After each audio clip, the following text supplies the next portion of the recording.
Hello, everyone. Welcome to Laser Focus. This is the deep dive pop culture podcast from Nerdist. I'm Kyle Anderson. Thank you for listening, folks. We are. I was going to say finally finishing. We're not.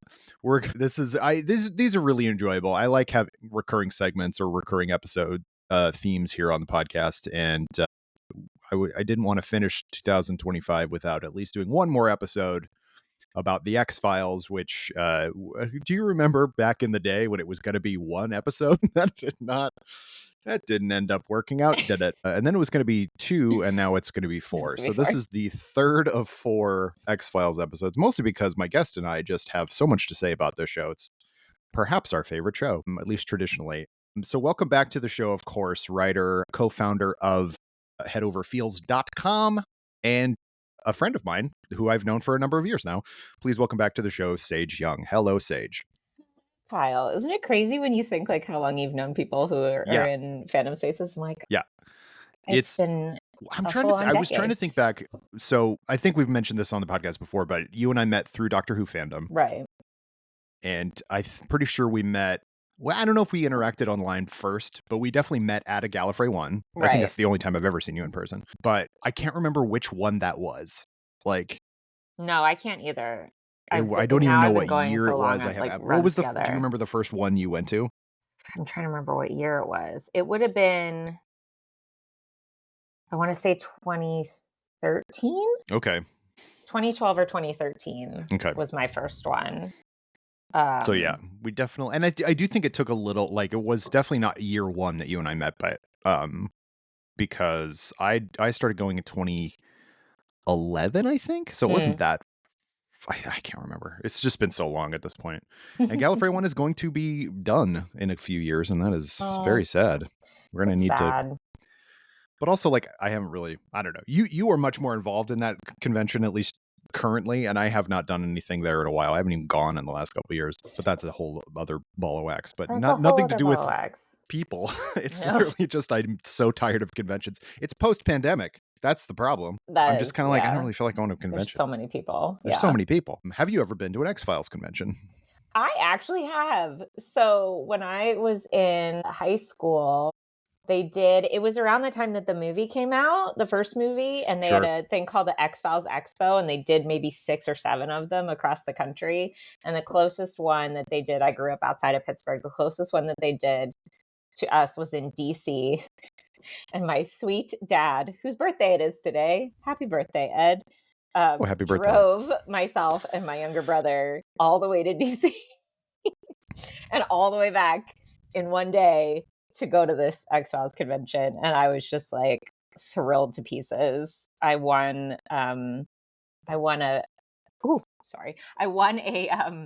keychain in a little trivia contest because like FX was there and they were doing like little mini trivia contests. And I got a bunch of my magazines signed by people. I think that Jillian maybe did 1 or 2 of them, but she wasn't at the one in DC. But it was like Rob Bowman and some of the gunmen were there and some other creative people. And it was my first kind of experience like that. Obviously, I didn't know anybody in like a community or anything, but it was just kind of going and looking around and being like, oh, these people are into this stuff. Yeah. I think before Gallifrey, before Comic-Con, I think that was the very first one I ever went to was when I moved out here. But yeah. When I was a little kid, similar, they had like an Animaniacs like thing that would go around to different Warner Brothers stores. Do you remember the Warner Brothers store? I do. Yeah, there was one in like our outlets. Yeah. And for some reason, like that is absolutely not the kind of thing my mom would generally agree to. I was like, can we go? And because it was Rob Paulson and Jess Harnell who did the voices of Yakko and Wacko. And I somewhere at my mom's house, I have a picture of me as a little kid meeting both of them. That's so fun. I have since Rob Paulson used to do a show on the Nerdist network. And so I was like, I wish I'd have found that picture so I could have been like, hey, I met you when I was 8 or whatever. But that's literally the only thing like celebrity or even like TV show focused that I ever did. So I've never gone to an X-Files convention. But I remember them being like, I remember reading about them in like, various fandom magazines and stuff like that and being like, oh man, that sounds so cool. Like people getting to, because this is very, I was going to say off topic. It's not, it's on topic, but like you always hear about Star Trek conventions when you were a Sure. kid. It was always like the Star Trek convention. And it was like the nerdiest place ever. Whereas now we're like, it's probably not as nerdy as the Doctor Who convention, but And also there's a huge Star Trek element there too. yeah, that's true. So, yeah, It's very everything runs sci-fi together. in general focused. Yeah, Yeah, I there have was a a, picture of myself and my younger brother. We did, um they had, like, a green screen, of Mulder's office, and so there's a picture of oh, us cool. just, like, kinda chilling with his feet up on the desk. And I have it somewhere in my room. It was Whatever pretty happened great. to that X-Files Lego set? I think the last time you and I recorded, Oh, yeah, I they know just they're, like, announced it's that. in production because they definitely picked it Yeah. to be made out of the what do they call it? The Lego Ideas or whatever it's called. Yeah, I want that. When is I that want it supposed to come too. out? Yeah, it was literally, yeah, It's whatever. real But cool. Cat in my face, sorry. that's okay. Hey, this is what happens when you're at home. Is there's Yeah. cats. Not even my cat, but I'm cat sitting, so I was gonna say, yeah. there's just a stray She's cat in your wandered in. house. It's just get up in your face. So yeah, this go around, we are going to talk about 3 seasons. Well, endeavor to talk about 3 seasons of the X Files. We're going to talk about seasons 7, 8, and 9, which are absolutely I mean, they're the end. They're literally the end, but also the transition into the dark times where there was no X Files for a really long period of time.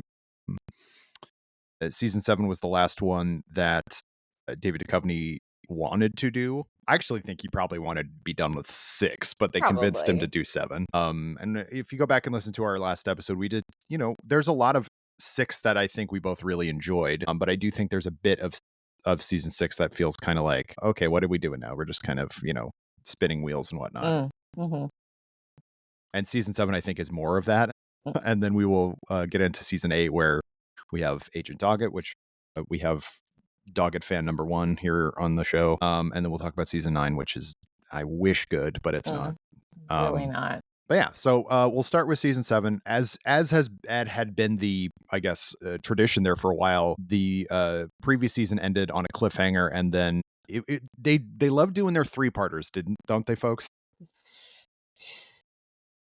They're gonna stretch it out as much as they can. I mean, they Yeah, paid for whatever the location shoot for this one, so they were yeah. gonna get at least 3 episodes out of it. And I enjoyed. So this is the sixth extinction, which is not easy for my mouth to say. Episode 2 of which was co-written by David Duchovny, and it's sort of, yeah, it's. I feel like a lot of season 7 is sort of, what do we do now? We've sort of finished all of the myth arc stuff. Now we have to kind of figure out, how do we go forward? Eventually, they would hit on super soldiers, which I think was a very bad idea, but I think a lot of the best episodes of season 7 are not even really Mulder and Scully focused. They're much more like, we'll talk about some of these other ones, but like they definitely are kind of veering away. But what are your kind of prevailing thoughts on the thick extinction? I just really remember that Scully was rocking some kind of, like, Banana Republic Oh yeah, because it cover, starts like, in catalog wear on the Ivory Coast, yeah, the Ivory Coast. where she's, trying to find there's an alien artifact that gives Mulder a super secret brain disease. Yeah, That's one of the things that, I think we've talked about this, like, if you are gonna be an X-Files fan, part of it is just pretending that some stuff never happened, and I do like to pretend that Mulder's brain disease never happened because I think it's such a dumb, dumb, dumb story choice, but I do like one of the things I like about this season in general is that it does sort of start to transition into the dynamic that you see in season 8, which is when Scully is more of the believer and Doggett is the skeptic. Like this really starts to be a season where she comes more around on some of that stuff, which God, finally, she's seen enough of it. I know. And Six Extinction, I want to say in the second episode, like she in the second episode of the season, she confirms that this is extraterrestrial in Right. origin, and then kind of walks it back later, but it's the beginning of something at least. And yeah, it feels like a transitional era for her.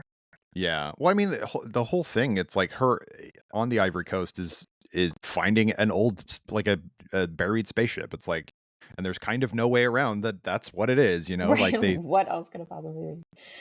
she's not conveniently knocked out like she was during the movie where where Mulder literally sees a flying saucer. Yeah, the brain disease is very funny. It's sort of like, you know, because so much of Scully's arc has been she was abducted, then she got this weird cancer, and then it's just like so much of what happened to her like informs so much going forward. And then Mulder is very much sister, you know, truth focused. And then when it's like, well, we've wrapped up kind of both of those. Now what do we do? I guess Mulder can get sick. Like and is he actually evil now? It's like that's so stupid. Like it just I can't with that stuff. I just They find also it so really start to confuse the religious metaphors, like, and yeah. like, who is Jesus?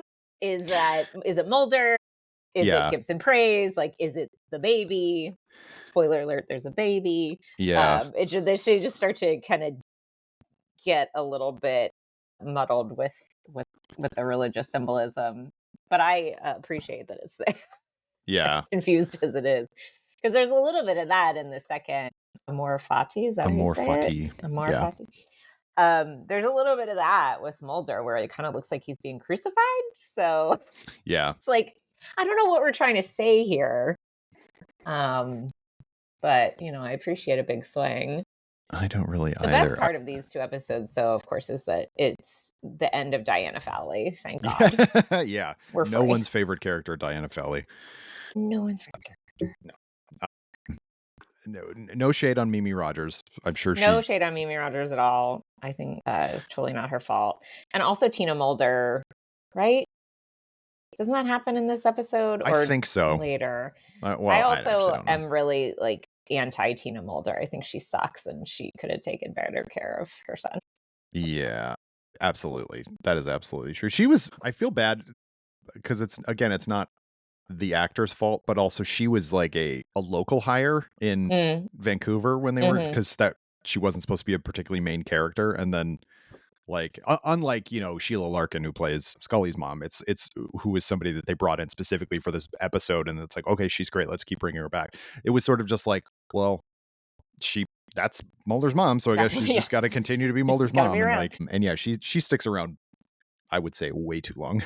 Hmm hmm um uh it's a bummer, but you know yeah I'm not the world's biggest fan of this. I do like some of I mean this is at a point where they were actually sinking tons of money into the show.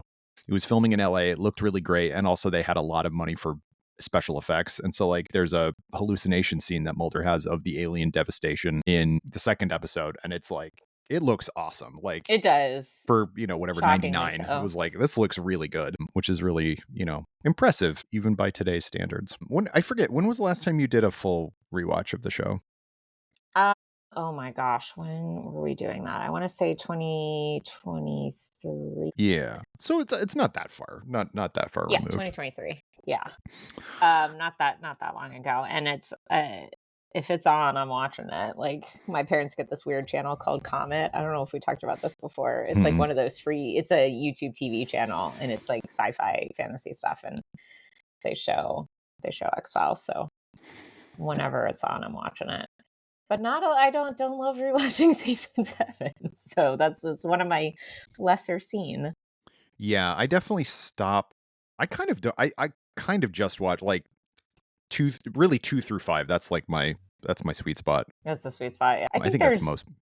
like the mythology is just a huge mess in this. I think until you get to the finale, which we will get to. And I think the finale is Yeah, they make a good effort to kind of bring everything full circle. And I will make the yeah, argument that it's because it's much more based in character than a lot of the stuff that they do. So it pays off a little more and feels it more does. earned. Yeah. So once you get past the first 2 episodes of this season, then we got to a lot of Monster of the Week episodes, which is fine, honestly. Like I'm totally cool with that. So the first one we have is actually another Vince Gilligan episode. This one I remember Ooh. very, very vividly. It's called Hungry, and it follows Yeah. a kid named Rob Roberts, who is some sort of like monster demon guy. He's not a demon. He's sort of a I don't even know what. He's just like a mutated guy who Yeah. has to eat human flesh. Specifically, no, it's I was gonna say brains, but it's not brains, it's just meat. Yeah.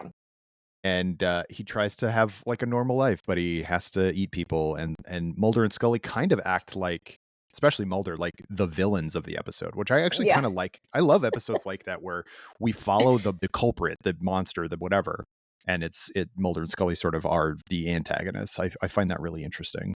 Yeah, because this guy is really just trying to fight his own Yeah. nature, it seems like. He doesn't want to do this, but and they frame it as, like, he's listening to tapes and kinda doing self-help Hmm. stuff as if he were doing, like, Overeaters Anonymous or something, but it's just so Yeah. he can stop eating people. Like, he's trying, and I love it when David Duchovny gives those performances where Mulder knows who did it from the beginning and is just kinda toying with them.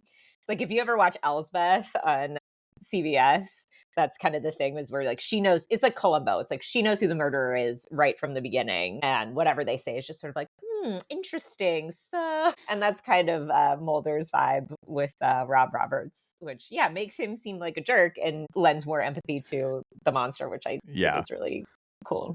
It also has Mark Pellegrino is in the episode playing a character named Durwood Spinks, which is Durwood Spang. and David Duchovny just has the most fun saying that name over and He over and really over again. does. Yeah, that's a good one. And it also features the first live action April O'Neil, Judith Hoag, playing Dr. Yes. Mindy Reinhardt. I was just gonna say that. Yeah, yeah, Like leapt out at me. I was like, I know this woman's face when I yeah. rewatched it. Of course. Who didn't want to do the second Ninja Turtles? I forget. I think she was like, I mean, you got to pay me more, right? And they were like, no. And she's like, all right, bye. And I think But that's yeah, very cool yeah, good because for her. she's April O'Neil, for God's sake. Yeah. What do you do? Get another one? No shade on Paige Turco, but I know too much about those. Yeah, this is a really fun episode. I really like it. Vince Gilligan. Vince Gilligan also co-wrote the next episode, which is Millennium. Which, for those of you who don't know, probably if you're listening to this, you do. But Millennium was another Chris Carter show about different things with different characters, and I think this is the episode. Well, no, I was going to say this is the episode that shows you that they're both in the same universe. However, there was a Jose Chung episode of Millennium as well. Really? Yes, I've never Jose watched Chung. Millennium. It's okay. It's a little Yeah. more. It's a little more. I mean, it's very conspiracy theory based, but it's also like much more like ancient demon evil kind of stuff. It's a really weird. And Lance Henriksen is the lead, who was awesome. Terry O'Quinn also is like the second lead of the show. Yay. So it's good, but it was much darker. I remember like the big talk when it came out, which was only maybe 3 or 4 years into the X-Files, but like that it was really violent, or like at least portrayed violence. Maybe if it was today, but I think as a teenager that it just didn't really appeal to me, so I didn't go for it. But this is one of two like backdoor finales that the X-Files and Angles. Yeah. Yeah, so it feels like half a Millennium episode and half an X-Files episode, for better or for worse. I do kind of think that's cool that, they were able to do that, and like Chris Carter had enough clout at this point where he's just like, I just want to wrap up this other show that I did. But it's literally also because the whole show Millennium was about millennium, like when we hit the year 2000, it's going to be, Right. the end times or whatever. And so like the show was off the air by then. So it's like, well, we should probably finish this at some point when it's so both this and the Doctor Who TV movie are happening at the exact same time. Right. Which we've heard of. Have you heard? I've heard people talk at conventions about this. Oh, no, I've heard like, our people we know from the movie talked about they were staying in the same hotel, I think, at a certain point, and they would just like see each other in the bars and stuff. So they were very much aware of each other while this was all because that was really fun. also shot in Vancouver, and the Doctor Who TV movie was meant to be a backdoor pilot and just didn't go. Did not turn into such. But I do think it's cool. It's a cool thing to get to, like, I don't know, anything. I just feel like everything is so geared towards like not confusing anybody now, to a point where, we're all spoon-fed things and treated like we're idiots. And it's kind of great to just be like, this is Millennium, deal with it. Like, you'll figure it out. Yeah. And you do. It's really, it's not that hard to figure out. And I think just like through cultural osmosis, I think there's a level, and this is, again, I think a lot of this show, Laser Focus, ends up being, I don't understand Gen Z, and that's just elder millennial talking to you. But But like the amount of people online who were like, "Oh my God, how come nobody told me that Catherine O'Hara was in I Home Alone?" can't. It's like, why would we need to tell you that? It's just, you just know things. Like, you just know She things. looks like the same person. That's how Yeah. you know that. I hate it when stuff like that happens to me because then I feel like such a fool. I'm like, I didn't know this was that person the whole time. But I try Yeah, I not to mean, take it to the obviously there's internet. things like we can't possibly know everything, but like No, what the point I was trying to make is that like I had never watched Millennium, but when this no, episode aired, but I knew what Millennium was and was like, "Oh, right. this is about Millennium." Like, If you were okay, watching cool. X-Files, you were seeing commercials for it. Yeah, Was exactly. you're kind of yeah, roughly following it. And Um then yeah, and then of course people were like had really strong opinions about the end of the episode because we finally got like a real happening in this reality. Mulder and Scully kiss for the new year, which I think is they did it so well, and I love the line that they is it she says it or does he say it? No, she says it. Well, the world didn't end. And you're like, see, yeah. everybody, like everyone who's been so kind of catastrophizing about like what's going to happen. And it's like, it's fine. It's like Yeah. people are people. I don't know. Just the That's show's about aliens. I think one of the more interesting things when we get to especially like the newer updated seasons that I find really interesting about what the show does with Mulder and Scully's um relationship is that they don't like there's not a wedding episode. Do you know what I mean? It's just sort of like, yeah, we're together, sometimes we're not. Like it's just sort Yeah. of like it's a really I won't say subtle because they've been hinting at it for a million years, but it was just sort of like a I don't know, it just feels much more realistic to me that these like we have complicated feelings for each other. We'll be in each other's lives forever and maybe we'll hook up once in a while. Like it Right. just seems like okay, I buy that much more than like now's the time when we finally get together or whatever. And can you imagine? I mean, it's just to me, it's think considering not a Diana, but to like bring in another character who's like, this is Scully's boyfriend, and be like, what do you Yeah. mean? Yeah. They're so intertwined as people and their lives are so insane. It's like, can you imagine being a third person coming into that who's not involved in a conspiracy and the cigarette smoking man? You'd be like, what is your deal? Like, you guys have to figure this out. It just wouldn't be, I wouldn't buy that. Yeah. It that is really They're something too that codependent. Like it just yeah. no one else can get into that. I Nor would they yeah, want I to. think that's a really good point. Like there was a I think they were trying to thread the needle where it's like there's a huge amount of fandom that didn't want them ever to get together. And then there was a huge amount of fandom that didn't want to see them with anybody else. So it was just sort of like, okay, like I guess we just never really talk about it. Yeah. But it's all just implied or whatever. So episode 4 or 5 rather is Rush. And I don't know anything about this episode. I have been looking at the plot summary and none of it sounds familiar to me, so I'm not sure I've ever seen it. I must have seen it. I've definitely seen it. I feel like there's some like annoying teenagers. I think there's Yes. a lot of I don't know. The episodes that deal with like a lot of teens at once are never really Yeah. that No. appealing to me because I just don't think that these like these these middle-aged men are particularly good at writing them, nor would I be. Yeah, Mulder believes Max's teenage hormones are giving him paranormal abilities that allow him to attack people without touching them. So it's just like puberty is Mm, terrible, whatever. It's the monstrous puberty thing that has been used in a million horror movies. I really don't remember anything about this. no. It was written by David Amann, who does not even have a Wikipedia page, and Oh, wow. Robert Lieberman directed it. Great. I think at this point we can just skip the ones But we Ann don't really. Dowd is in it. But Ann Dowd is That in it. is That's the true. important thing. Yes. And it does Who have Chuck. should And have anytime so Chuck's in an many episode. Emmys.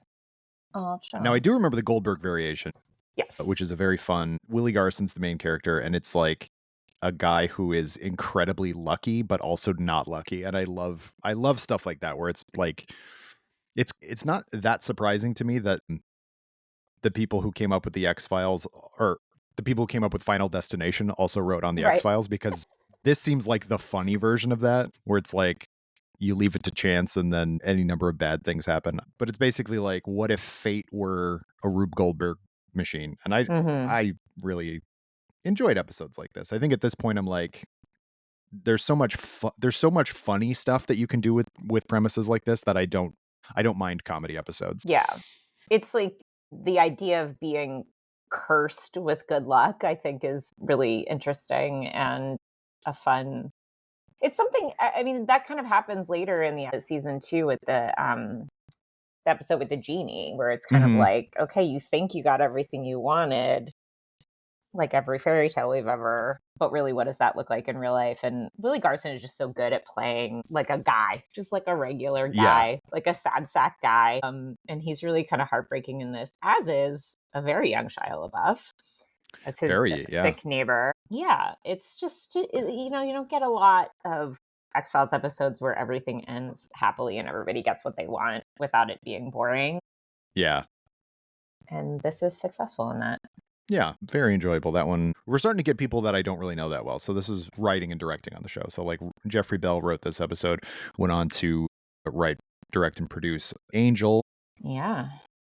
and Thomas J. Wright directed, and he works. I think TV directors really have it made because you just can work forever, basically. For Like, sure. I'll come in for 2 episodes, and that's. Do you know who Alan Arkish is? Alan Arkish. Arkush, Arkush. No, I don't. He was like a contemporary of like Joe Dante and John Landis and stuff like that. He worked. He got his start in the Roger Corman School of Filmmaking, but he made a few feature films, but basically just went on to just direct pilots. Mm, Because when you direct a pilot, you are a de facto executive producer. That's a brilliant. world. That's how you work. Just hand it over to people.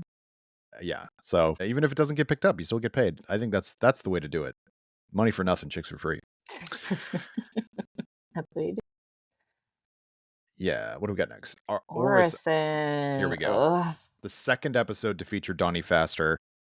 This is bums me out. This is a bummer of an episode. So it bums me out so much because Irresistible is such a great episode. And I felt like I cannot remember if we talked about this when we initially talked about Irresistible, but I was reading when we were doing our rewatch and I was doing my research, they were talking about, as I watch Irresistible, I'm like, oh my gosh, like the idea that Scully is so much more affected by this killer and by his just like white hot hatred of women Yeah. than Mulder is. Mulder's kind of like, it's another case. And she's like scared out of her mind just by the fact that this kind of thing exists in the world and that she's so close to it.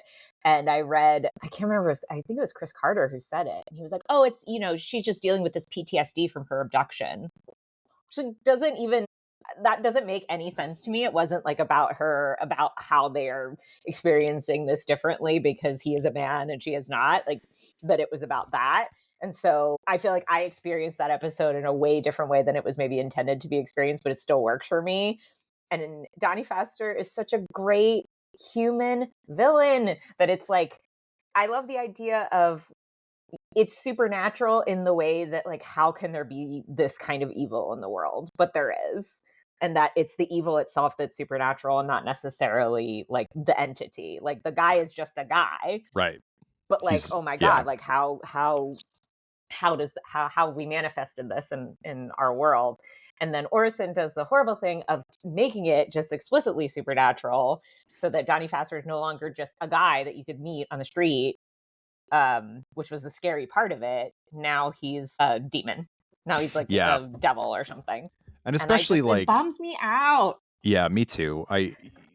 Especially going from, because that was a season 2 episode, Irresistible, when the show was really, when it was dark. I feel like the show was really, really dark back then, and now it's just like, now we're mining a character that was like, and this, like you were saying, the scariest part about Donnie Faster is that he was just a guy, and there were lots of, at that point there were only a few years removed from Ted Bundy. You know what I mean? Like, it's sort of, and the implication, I'm sure we talked about it at the time, they called him a death fetishist, but that was because they couldn't say necrophile on television.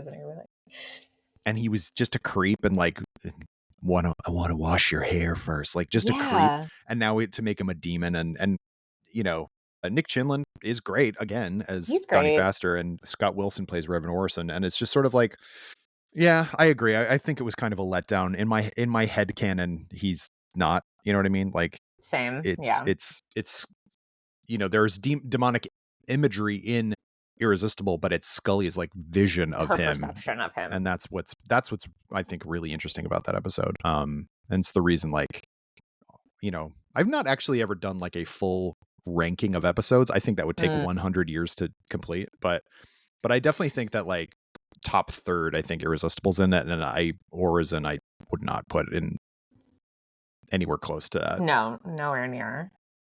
Definitely Um, bottom third or fourth or fifth. Pretty down there. Yeah. The Great Malini, or no, The Amazing Malini, excuse me, is the next episode, which was Fun episode. It's a very fun episode, and it stars Ricky Jay as two different illusionists. Ricky Jay, of course, was an illusionist. He also a con artist. There's a really interesting documentary about him that I think the Really? BBC Oh, or I Channel missed that. 4 made or something like that. I forget what. But like he's like there's footage of him just hustling the film, like the people making the films, and like getting That's really funny. mad at them because they're not putting up enough money. And it's just like he's like, why would you play cards with him? Like he's a friggin' anyway. But it's basically like these two twins who are magicians. It's actually a proto The Prestige, if you think about it. It totally is. They figured it out first. But this was like a tour de force of writing because it was co-written by Vince Gilligan, John Chabon, and Frank Spotnitz. Like basically the three non-Chris Carter writers there toward the end of the show. I think this is a very fun episode. It's another like sillier episode, but I really enjoy it. It's funny that like electronic fund transfer plays a huge role. Yeah. Another banking episode to follow up Monday. Just like, you got to go cash your check at the bank, deposit your paycheck at the bank. Like, gain access to the EFT. I think it's very, I had to go to the bank pretty recently because my account was hacked. Not my card, my account. So I had to open a new account basically. Oh, geez. And it took almost no time. And I could have done it over the phone. And it was just like, really? Like, I was like, I thought for sure I had to come in for this. And they were like, oh yeah, no, you're happy to do it here. But mostly I just need your info. And it's like, oh, wow. Cool. Okay. I would hope that they would at least need to talk to me in person if someone else was using my account, but I guess not. I think you just need to prove. I mean, it was much easier to show them my IDs and stuff like that. Yeah. But you could just fax it to them. Anyway, Signs and Wonders, I think, is another one I don't really remember. Signs and Wonders, I believe, is snake handling. Yes, there you go. Is that the weird snake handling church? I love snake handling church stuff. There's a really great movie that I saw at Sundance in, I don't know when that was, like 2019, called Them That Follow, with Walton Goggins is in it. And it's all about like snake handling churches, and it's really very good. Because that stuff scares me. And yeah, they used a lot of real snakes for this. And I believe that David Duchovny, as I also would have, refused to film with any of the real snakes. Yeah. It was like, listen, when you're doing close-ups, I'm just going to throw some rubber ones on me. Like, that's the way to go. They've been doing that for years. Just throw rubber snakes on me. Yeah, now I remember it. So basically the premise is there's the fundamentalist, like hardline snake handly church, and then the kind of more beatniky hippie reading of the church. And turns out the one of them might be more evil than the other one, but it's not the one you think. And like giving birth to snakes, a human woman giving birth to a bunch of snakes is definitely one of the most like metal things that X-Files ever did. Even though I don't think this episode is that great as a whole, I kind of love that they had the guts to do that, because it is extremely gross. And well done. I think the mix of the real snakes and the fake snakes and whatever other effects they were using, it looks pretty real. According to executive producer Frank Spotnitz, the theme of the episode was intolerance can be good in some cases. That's funny. Okay. Thanks, Frank. The snake church people are the good guys. Yeah. Also, at any one time, there were between 6 and 50 snakes on set. That's too many snakes. That's way too many snakes. 6 to 50, too many snakes. Yeah. Honestly, 6 is too many snakes. Oh my God. But yeah, that was, I don't remember that one being all that good, but it did have one of my favorite lines. So the snake handler, so at one point there's a cut back and forth. Both pastors are talking about the same passage of the Bible, basically, like God prefers hot or cold to lukewarm, basically what it is or whatever. And I just remember Reverend Enoch, who is the kind of more out there one, goes, so this says God hates the lukewarm. And it's like, I don't think that's what it said. It just made me laugh because, like, who would hate lukewarmness? Right. What's to hate? Who is mad at lettuce? Yeah. So then we finally have another, whatchamacallit, myth arc episode, Sein und Zeit, which of course is Silence. Right. It drives me nuts. It doesn't really, but when they use different language titles, it's just call it what it is. You know what I mean? Whatever. A being in time is what it means, which is a reference to Martin Heidegger's best known work. And this is another one that, oh no, Tina Mulder is in this one. So this is before she. This is the one where This is the one. she dies. Yeah. Yes. Kim Darby is in it as Kathy Lee Tenkate. Kathy Lee, excuse me.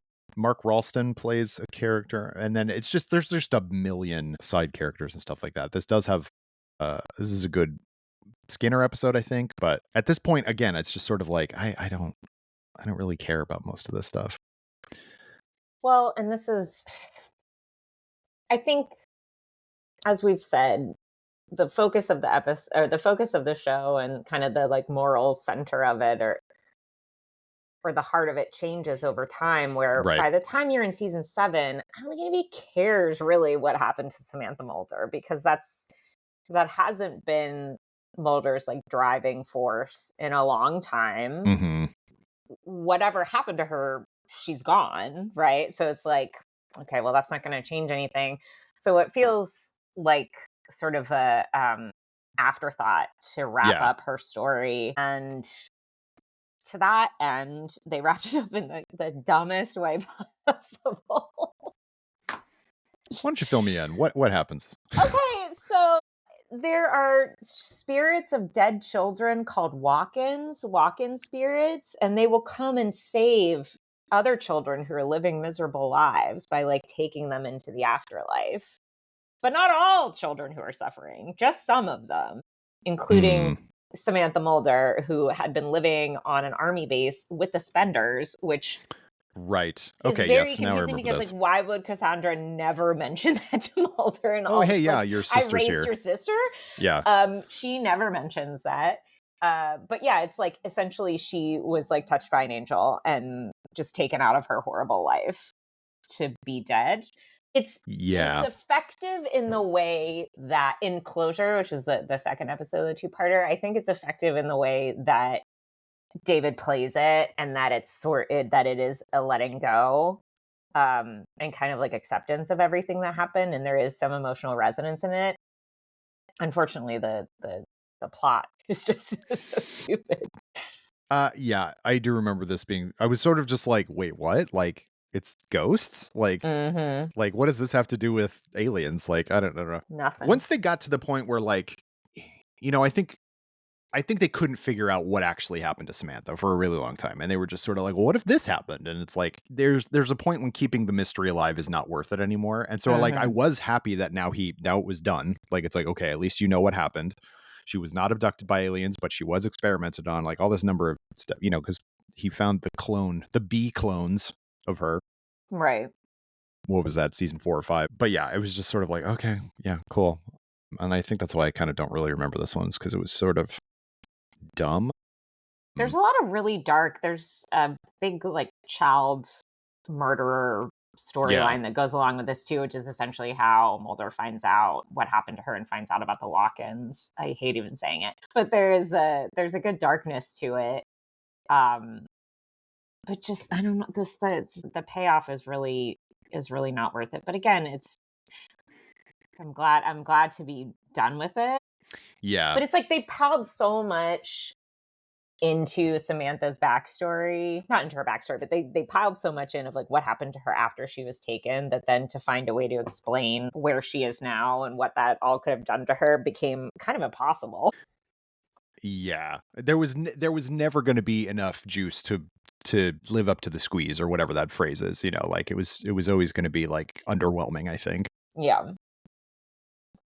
Well, and that really ultimately is the problem. It's like once the show goes on long enough, you keep trying to weave the mythology, and it's like, okay, what? This is the thing? Like, I kind of feel the same way as we're recording this. I haven't seen any of the new season of the Stranger Things yet. I don't know if you have either, but not yet. it's just like, wait a minute, now Vecna's the bad guy? Like, I thought the Yeah. Mind Flayer was the bad guy. Like, it's just sort of like, He kind of created the Mind Flayer. I don't know. I've been rewatching it. All I can tell yeah, you is that season 4 is too long, and they could have way cut too half long. of it, and it would have still made sense. The same amount of sense, at least. Yeah, yeah, as much sense As for much sure. sense as it makes. Yeah, closure. It's just a bummer. But I think they were all like, if you look at the Wikipedia page for both of these episodes, everybody was tired of it. The Yeah. writers were tired of it. The actors were tired of it. Like, they're just, like you said, there was not any juice left in that story anymore. So at least it's over. And the tagline, the episode, The Truth Is Out There thing on this one was changed to believe to understand, which is What? nothing. That doesn't mean anything. Those are just 2 words. Oh, I love it when they start to get like the Succession episode when they're like, "We here for you." Yeah. What? We here for you. Next one's fun though. Yeah. Back to a monster of the week. Ex-Cops, written by Vince Gilligan. It's literally an episode of Cops, but this one has a werewolf in it, I think. It's werewolves, right? I love it. I love it when they mess with the form and take on something else. They do a really good job. And I don't know if anyone young is listening to this, but Cobbs used to be on all the Just time. so much. It was always in syndications, always out in the middle of the day. And even if you never really sat down and watched it, you knew what it looked like. Yeah. And you knew the song, certainly. So this did have, everyone watching it would have been very aware of what they were doing in this episode. And honestly, like, the only reason that action movie franchise is called Bad Boys is because of yeah, exactly. the theme song to Cops, like, so true, which they sing in the movie. Yeah, this one, I remember liking this one. I remember thinking I was going to dislike it because it's very goofy. And I think this one aired after the Super Bowl or something. Like, there was another one of those that, like, it, like, went directly into after whatever show was on before, and, like, it looked like it was just an episode of Cops, but then it's like, hey, just kidding, it's the X-Files. And I was like, oh yeah, that's fun. But yeah, so it was actually like some sort of and this was a post Blair Witch Project conceit. Nice. Okay. So I think that's fun. So I remember it being a werewolf, but it's not. It's actually some sort of like changeling creature that because somebody appears else as a werewolf to somebody. Right. And some people see it as Freddy Krueger, which you don't see obviously, but they mention that it looks like Freddy Krueger. Yeah, I remember thinking this was good, and I think it just changes up, like you said, the format, and it gives an opportunity to like show the characters in a different way. And I always like other people's, like, in the world of the X-Files, perception of Mulder and Scully, because they just seem so weird and aloof and stuff, and I think that's just so, like, imagining them having to be on a reality show and what that would look like and how they would each respond to it, and Scully really not wanting to be on camera at all, and how they get involved in this like domestic, like suddenly they're like mediating this relationship talk between these two dudes who are mad at each other. And yeah, it's just fun to see them in that different context. And there's a classic Vince Gilligan line. Scully says, "The FBI has nothing to hide," like smiling into the camera, just really good. And this also, when I watched, have you watched Wellington Paranormal? I've seen is there only one season? I've seen that season. There's a few. Oh, okay, I've only seen the one if season. People haven't seen it. It's like it's a spinoff series of the What We Do in the Shadows movie, and it's essentially like the X-Files in New Zealand if Mulder and Scully were both like completely oblivious to everything going on around them and also kind of dumb. And it's shot in that documentary style. And so this, when I watched that, I was like, oh, this feels a little bit like X-Cops to me. Oh yeah, for sure. That's a really good, yeah. They set the stage. Because it's the same kind of thing where it's like you're interrogating somebody in a room and they're like drawing a picture of a werewolf. So that is something that would happen on Wellington Paranormal. Absolutely. Next episode is First Person Shooter, which was another one written by William Gibson and Tom Maddox, who did Kill Switch, an episode I didn't like. And First Person Shooter, I somehow like even less. I just do not think they were able to like get the cyberpunk vibe properly on the show. They just really did not get it. But like, you of course have Krista Allen as Jade Blue Afterglow. Do you know Krista Allen was in Liar Liar, for those of you who remember? She's the lady in the elevator from that scene. Yes. She was also Emmanuelle in Space.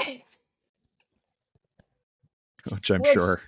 I'm sure everybody watched at like 2 a.m. on Showtime at some point when they weren't Yeah, supposed to as a child. right before and Um, or after the Red Shoe Diaries, right, starring David starring Duchovny. David Duchovny. And It's then it has the yeah. I don't know about this one. I think I'm trying to decide if I like this one better actually than Kill Switch, but I don't remember. Basically, it's a VR. It's another like they go inside a VR thing, and there's a guy who is a dork who basically like creates this fictional world, and he's in love with the real girl who is Krista Allen, and he made this like super awesome, like obviously super hot, like I don't even know what like if Ellen Ripley were a supermodel, basically. Not to right. say that Sigourney Weaver is not a supermodel, but early 2000s version of one. And yeah, I remember thinking this was kind of a dumb episode, but it does have Constance Zimmer in it, who I like quite a bit. I do like Constance Zimmer a lot, and I like the scenes with them going into the game are Mm-hmm. kind of stupid fun of them just like suiting up. But yeah, it doesn't really. I think the cyberpunk stuff doesn't work because you're working with these two like otherwise super normal buttoned up like government agents. I just don't Yeah, think that the vibe ever really kind of works with that. It was smarter to bring having the lone gunman there helps a yeah. little bit, but it's also just like kind of like a juvenile episode that feels a little bit icky too. I think especially in rewatch, it was just kind of like, Yeah. all right, Like, like okay. So like it's yes, not you're making horribly fun of guys who do problematic. this, but also Right. like you're still doing it, and it's Yeah. yeah, it's very whatever. It's okay. I do think so. Around this time, I think going into the next season, I want to say the Lone Gunman did get a spin-off show, and I think this would have worked much better just as a straight up Lone Gunman episode. Yeah, I agree. You can much The more tone just easily works a see lot them better, taking but that on. um, ba, ba, ba, ba, ba, ba. Thief is I really enjoyed Thief a lot on rewatch, and I did not remember much about it. But it's kind of like Oh yeah, sure. voodoo Billy stuff, Drago, of course. poppet dolls. Oh yeah, Um, the and MRI scene with the microwave is pretty gnarly.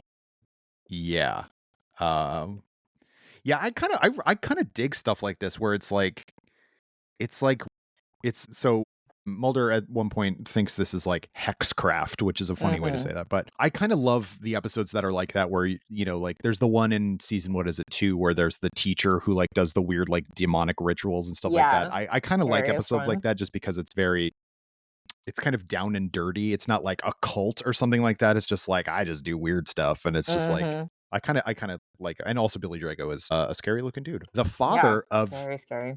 I forget the actor's name, Darren something or other, but who was in that episode Monday, who is that's Oh, okay. Yeah, they look yeah alike. I can see that. Okay. yeah.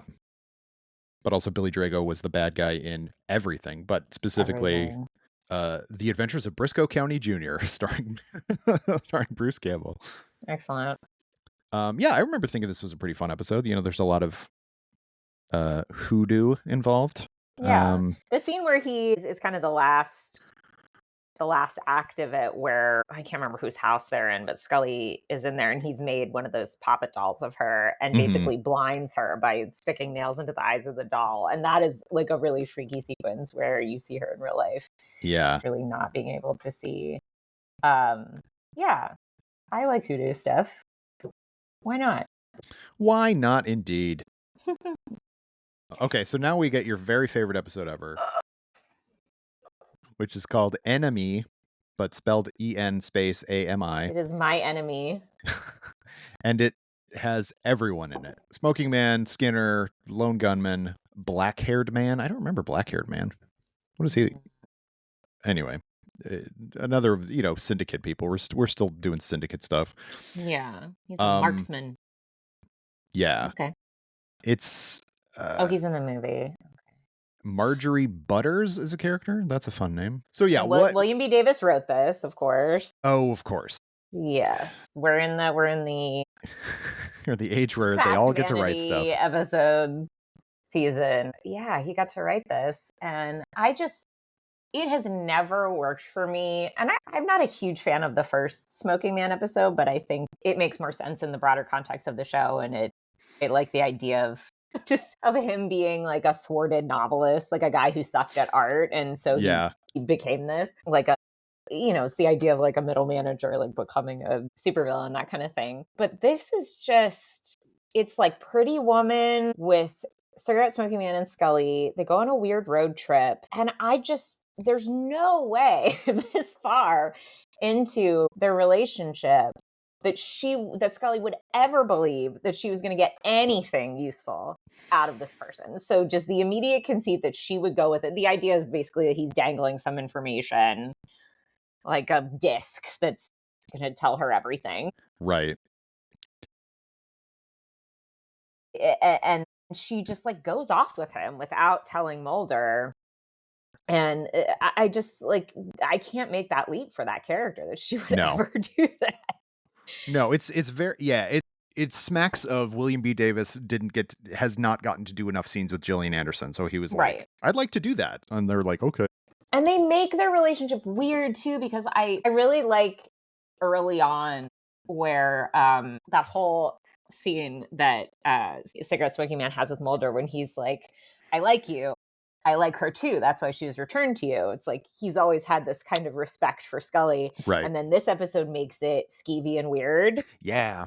And the show doesn't sexualize Scully that much, which is like shocking to me that they didn't fall into that trap more. But to have specifically Cigarette Smoking Man do that, who we also now know is Mulder's father. Right. And that she would kind of go along with it and like wear the dress. It gives me the heebie-jeebies all over. And that's before they even, retconned what happened in this episode, which is even more horrifying. Yeah. And yeah, it's sort of this really, yeah, it's sort of just like, let's throw anything at the wall at this point. What do you think? Do we want to do this? Yeah, fine, let's do this. And I really feel like by this point they didn't. Like, there's a reason why everyone watching this was watching it for the Monster of the Week episodes and not the myth arc anymore. Six a little bit, but 7 was definitely like testament by the fact that I don't remember half of these. I'm like, once you start telling me, I'm like, oh yeah, this one. But I'm like, I don't remember most of what these are because I kind of skip them. Or I just glaze over them. Like I don't really pay attention that much anymore. I think on my last rewatch, which was I don't remember. 2020 probably actually. I remember being really stoked at how good the early myth arc was because I had been so soured by the way it was back in the later when I was, actually watching the show. But yeah, so I think this was kind of a miss, but yeah, everybody's motivations are skewed and weird. The only, I think, like moment in this episode that feels like really true is when she gets back and they're trying to figure out what's on the disc and Mulder's just like standing in his doorway and he like can't even look at her because he's so mad that she went and did this. And that's the only part of this episode that I feel like feels like it comes from like a true character place. Yeah. Cause yeah, like I'd be so mad. I'd be so pissed off. And he just is like, yeah, obviously because he was worried about her, so it's all coming from a good place. But like, yeah, that's the only, he's like the only person who acts in character at all in this episode. And part of me wonders too if it would be if that was like David or anybody just being like, why? I can't believe I have to do this. Yeah, right. Why is this happening? Why didn't you just immediately kill him? Why did he buy her a dress? Like, yeah, yeah. Ugh. It is a grody episode. Yeah, it's like a dirty old man episode, and I have met William B. Davis, and he's very lovely, and I don't want to think that of him, and I don't think that of him. But I think in trying to make that relationship between those two people a little bit more complicated, it just made it gross and unnecessarily predatory. Yeah. After that we have Chimera, or Chimere as no one says it. Chimera.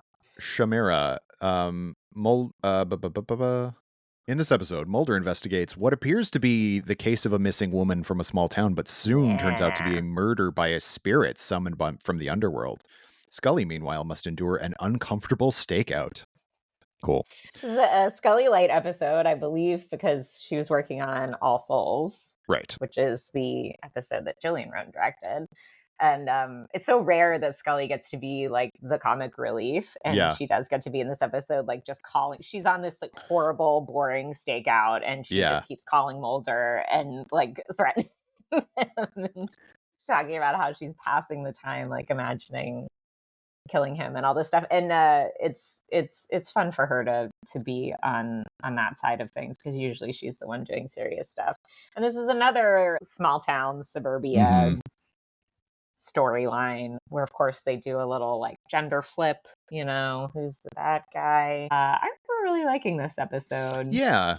I like it when they do stuff like this too, like where it's kind of small stakes, but also like it ends up being a weird X-File anyway kind of thing. And I also really like the episodes, like where one of them calls the other one, which seems to happen a lot, where it's like, hey, I had an idea about this. It's probably Right. this. And it's like, no, it's not. It's whatever. And I find that stuff really, really fun. It's also like the couple in the story, the couple in the episode are very like, they don't communicate at all, and they're kind of like ships in the night.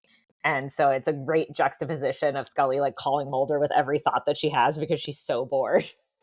Yeah. Compared to these people who live in the same house and like don't see each other at all. Yeah. Cute one. Yeah. Also, Wendy Cute, Shaw with was that in this. monster that murders people. Wendy Shaw was in The Burbs and Small Soldiers and a lot of stuff, but she's like the person you would recognize. Next, we have the aforementioned All Things, written and directed by Gillian Anderson. This is I think this is a really interesting episode. It made me wish that she'd gotten to do more, because I think this is the one that she wrote and directed, right? Like, yeah. I remember thinking this one was really cool. A series of coincidences leads Scully to meet Dr. Daniel Waterston, a married man with whom she had an affair while at medical school. After Waterston slips into a coma, Scully puts aside her skepticism and seeks out alternative medicine to save Waterston. I think kind of stuff like this works so much better with Scully than Mulder. Like, I kind of have no, like, that's why stuff like Diana Fowley didn't work, because it's sort of like, or what's her face in season 1, like that British, because he studied at Oxford and stuff, like Phoebe. Yeah. Where it's, you kind of go like, all right, like he's just kind of a fuckboy is what I assume. Whereas like even though like, yes, this guy was her professor and he was married and like they had all this, it is a seedy kind of thing. Like you get the sense that she really does care for the guy. For sure. And wants to save him and wants to try to do that. And like most of the Scully centric episodes post whatever season 3 are very like religious kind of focused and stuff like that. And I just think it really works for her character. And also I absolutely buy that she's had relationships like this, and it doesn't just feel like, I don't know. And maybe it's because we kind of know what David Duchovny is like in real life, but I just kind of go, all right. No, they kind of hint at that stuff. I mean, there are other people who are mentioned in her past. Like she seems to, like I like my mind wants, I want to go to a place where I'm like, oh, it's cliche to think that Scully would have this thing with older men who are like kind of authority figures to her, but it's not. Like it really feels like so in character for her in a way where it's not, you don't feel like it's her being naive, but it's just her like, that's what she was attracted to. Because she was always kind of like reaching for this higher purpose and wanted to be more important and more adult and more grown up and all those things. So it works for me. And I like, this episode is very like woo woo and new agey in a way that is not off-putting. I mean, there's a Moby song in it that is played multiple times. Yeah, but it's all this kind is of the about second like, episode of the season that has a Moby song in it, by the way.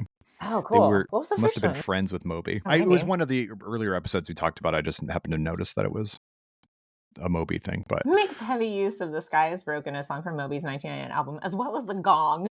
So Moby and a gong. Yeah, it's all about like fate and stuff, and it's not cheesy. Like it's kind of, I think the way she directed it, it makes it kind of like dreamlike and but grounded enough that it seems like something that would happen to Scully. Well, I also really like, and I like this actress too, but Stacey Hayduke or Hyduke, I don't know how you pronounce that, but she was on Superboy and Sequest back in the day. She was in a bunch of stuff, but she plays Daniel's daughter who doesn't like Scully because she effectively broke up their family. And I think that's really a cool, like that Gillian would have put that in an episode, like where Scully is a complicated person and Right. did things in her past that she's not necessarily proud of, but it still means a lot to her and like all this stuff. And I I think again, I wish she'd gotten to do more episodes because like we clearly know what David thinks and does, and like his episodes are very silly or very, you know, whatever kind of gimmicky focus. Whereas anytime it's a Scully centric episode, this one maybe most of all is much more thoughtful. And I just even going all the way back to like Beyond the Sea, I just find is like anytime they deal with Scully directly, I think really works. Yeah. There's a little detail in it that I love so much, like at the end where she keeps seeing this man and she keeps kind of being drawn to this person, and she finally catches up with him at the end of the episode and turns around and it's Mulder. Right. But he's wearing this hat. He's wearing a baseball cap that says Stonehenge Rocks. And I just like to think that he has like bought a little souvenir from every kind of cryptid related, any place that they've been, he's bought some kind of tchotchke. And this is the only time we've ever seen him wearing one, but he's wearing his Stonehenge Rocks hat. I think is great. Yeah. Yeah. And also, they have sex in this episode. I mean, they don't in the episode, but like it is heavily implied. Yes. By what happens later, certainly. Certainly. Yeah. And I think that's another thing. It's like Jillian, we talked about this last time, I think, but Jillian and David were like, come on, they would get together at this point. Like, are you serious? Yeah. And so anytime that happens. I like how it happens. And I like how you see the beginning of it, and then you see the end of it, and then when she's leaving in the morning, and then you see the night before, and it's just this kind of like, so much of Scully's character is like, what if I had done this? What if I had done this? What if I had done this differently? What if I had taken this path? What if I had done what my dad wanted me to do? What if, you know, and all this stuff. And in this episode too, it's like, what if somehow me and this guy had stayed together and whatever. And it just ends up being an episode about like a string of fate stuff, you know, where it's like whatever happened, everything like brought them to that moment. And the moment is sort of like, okay, like it's treated very nonchalantly, which I appreciate. Like you were saying earlier, it's like, it's not a soap opera where you have like the wedding episode and the whatever. Yeah. It just, you know, when you think back on shows that infamously like put, you know, like Sam and Diane, or like, I never watched Moonlighting, but my parents did. But like, you know, infamously when Sybil Shepherd and Bruce Willis got together on that show, it like ruined the show, and they did it way too early. Right. Like, because they hanged so much on it. Like, this is what you wanted, isn't it? And it's just sort of like, you know, by the time you get to like later seasons, like they've just been in a relationship, like and when we talk about the second movie, which I think will be next time, they've just are in a relationship, like, and that's it. And like it's just like cool, and they never really talk about it too much. And and in fact they're on the outs a little bit in that. So I think it's fun. Next episode, Brand X. Bugs in the cigarettes. Bugs in the cigarettes. And there's the one guy who played by Tobin Bell, who of course went on to be in Jigsaw, who for some reason has just so much cancer but isn't gonna die. And I think and he just constantly smokes, and he's got the best voice for it. And it's just it's kind of a stupid episode. That's really all I remember about it. That's kind of it too. Bugs in the cigarettes. We can move on. We can move. Great. Love it. We don't have much time. Hollywood AD, which is the David episode this year, which is they're making a movie based on Mulder and Scully, starring Wayne Fetterman, playing Wayne Fetterman, who is one of the stranger figures in Hollywood lore. He's a comedian, but he's also he just knows everybody and I don't know if it's infamous or whatever. He eats McDonald's every day, or fast food of some sort every day, and he's, you know, as far as I know, he's not 1 million pounds. He doesn't have cardiac failure or anything like that. But of course, Téa Leoni is in it playing herself, which is a weird meta thing because he was married to her at the time. And Gary Shandling, who was like his best friend. Yeah. Plays, and these two people are playing the fictionalized versions of Mulder and Scully. I remember this being a pretty funny episode, but not like not an essential episode, I guess. Not essential. It's very meta. There's a lot of fun Skinner stuff because for some reason Skinner is it's his friend who wants to make this movie. Yeah, his friend Wayne Fetterman. So he's the one who is most excited about this, and they get to do some silly stuff like when they do the 3-way call and they're all in their individual hotel rooms in their bubble bath. Yeah. And like Skinner and Mulder and Scully are talking. And what really struck me when I rewatched this is that I had not, I mean, I didn't know this story back when the episode first aired, but did you watch the Murder Among the Mormons miniseries on Netflix, the Yeah, I did. docuseries? Yeah, so it clearly inspired this story, which is kind of transposed more into like a Catholic context, but it was basically was a guy who was like a con man who was creating fake artifacts of Mormonism and then like selling them and passing them off. And then once people sort of found out or got suspicious about what he was doing, he just started like car bombing them and Yeah. people died. It's a good documentary, but very clearly like what, and that happened in the 80s. So this is very clearly what inspired this whole like Lazarus Bowl, which turns out to be a fake and all. It's I was like, oh, this is just that thing. It's the thing that I watched. They do some really fun stuff in this, I think, just kind of like referencing the shows like Move to LA and the kind of in jokes about their celebrity and how that changed and all that kind of fun stuff. Yeah. And I like all the stuff on I generally dislike movies about making movies, and I dislike plays about doing a play. Like I just for some reason just I'm like, I Okay. don't care. This is so like I don't know, like wanky is what it feels like to me. However, this makes this I don't remember disliking, mostly because like I think it's so kind of silly and it's so kind of atypical for the show to do stuff like this that I kind of enjoyed it. I do really like that there's a character within the film named the cigarette smoking pontiff, which is very funny. It's true. Also, Minnie Also, Driver and David Skinner Allen Greer are in gets it for no oh, reason. yeah. Well, Minnie Driver and David Allen Greer were in Return to Me with David Duchovny. That's That's right. why they're in it, because That's right. this was when he was kind of filming that. And I think Julian might have been doing that Playing by Heart. Two really excellent rom-coms that they each did individually. I don't remember if I ever saw Playing at by this Heart. I've definitely time. seen Return to Me, but It's like kind of like one of those like like an ensemble rom-com with Got a it. bunch of different central things, but not in the vein of like a New Year's Eve or whatever Well, that no. movie was, Mother's Day. There's something else about Hollywood I do want to say. Oh, we never get to see Skinner having fun. No. Not ever. And No. he is having such a blast. When they go to the screening of that movie and they like put in a love scene with the two of them, he's eating popcorn and like looking back and laughing at them because he's just like so tickled by this whole thing. And I just think it's nice that Skinner finally got to have a fun experience. He was smiling and laughing and enjoying himself. I love it when that happens too, where like, well, we were just talking about how like William B. Davis kind of was like, okay, we're not into what you decided to do, but I think it's fun. I think it's fun that David Duchovny was like, I'm gonna let Mitch have fun on this one. Like, yeah, I think it's great. Like, and again, it's playing with what the audience expects of the character, and there's something kind of, you know, anytime the characters kind of go outside their norm and are silly, I think, unlike a lot of shows, I think it really works for the X-Files, and I think a lot of people really enjoyed that stuff. Mm-hmm. Next episode is Fight Club. Oof. Which is not a good episode. Not good. So it's got, of all things, two Kathy Griffins who are twins who don't know about each other, but they're both dating the same guy, who is Randall Tex Cobb, who is this giant behemoth dude who is a professional wrestler. And if the two of them touch, like the earth will explode or something like that. It's such a weird episode. It's weird and like the vibes are bad. I don't know. I think there's just some kind of malevolence in this episode that I really don't care for. There's an implication that like Mulder and Scully like physically fight at one point. Yeah. That's weird.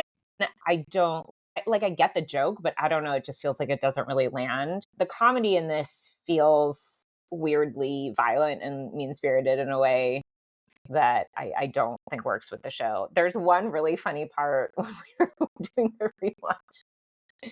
When Scully goes to meet Kathy Griffin's dad, and he's in jail and for being like super angry. Is he the dad? Yes. Yeah, and she introduces herself and she's like, I'm Special Agent Dana Scully. And he just screams through the bars, what's so special about you? Yeah. And that is maybe the only funny line in the episode. Yeah. And he's the reason that they are the way they are, and is because their dad is an insanely angry person. And right. And yeah, their being in close proximity makes other people angry and want to fight and stuff like that. It's a really I weird don't like concept. it. I don't really like it either. Also, whatever about it. I do think it's funny that Arlene Pileggi, who is Mitch Pileggi's wife, plays the Mm, woman who looks like Scully. Because at yeah, one point, one of them she is talking was. to who we think are Mulder and Scully, but it's actually just stand-ins, which I think is Yeah, funny.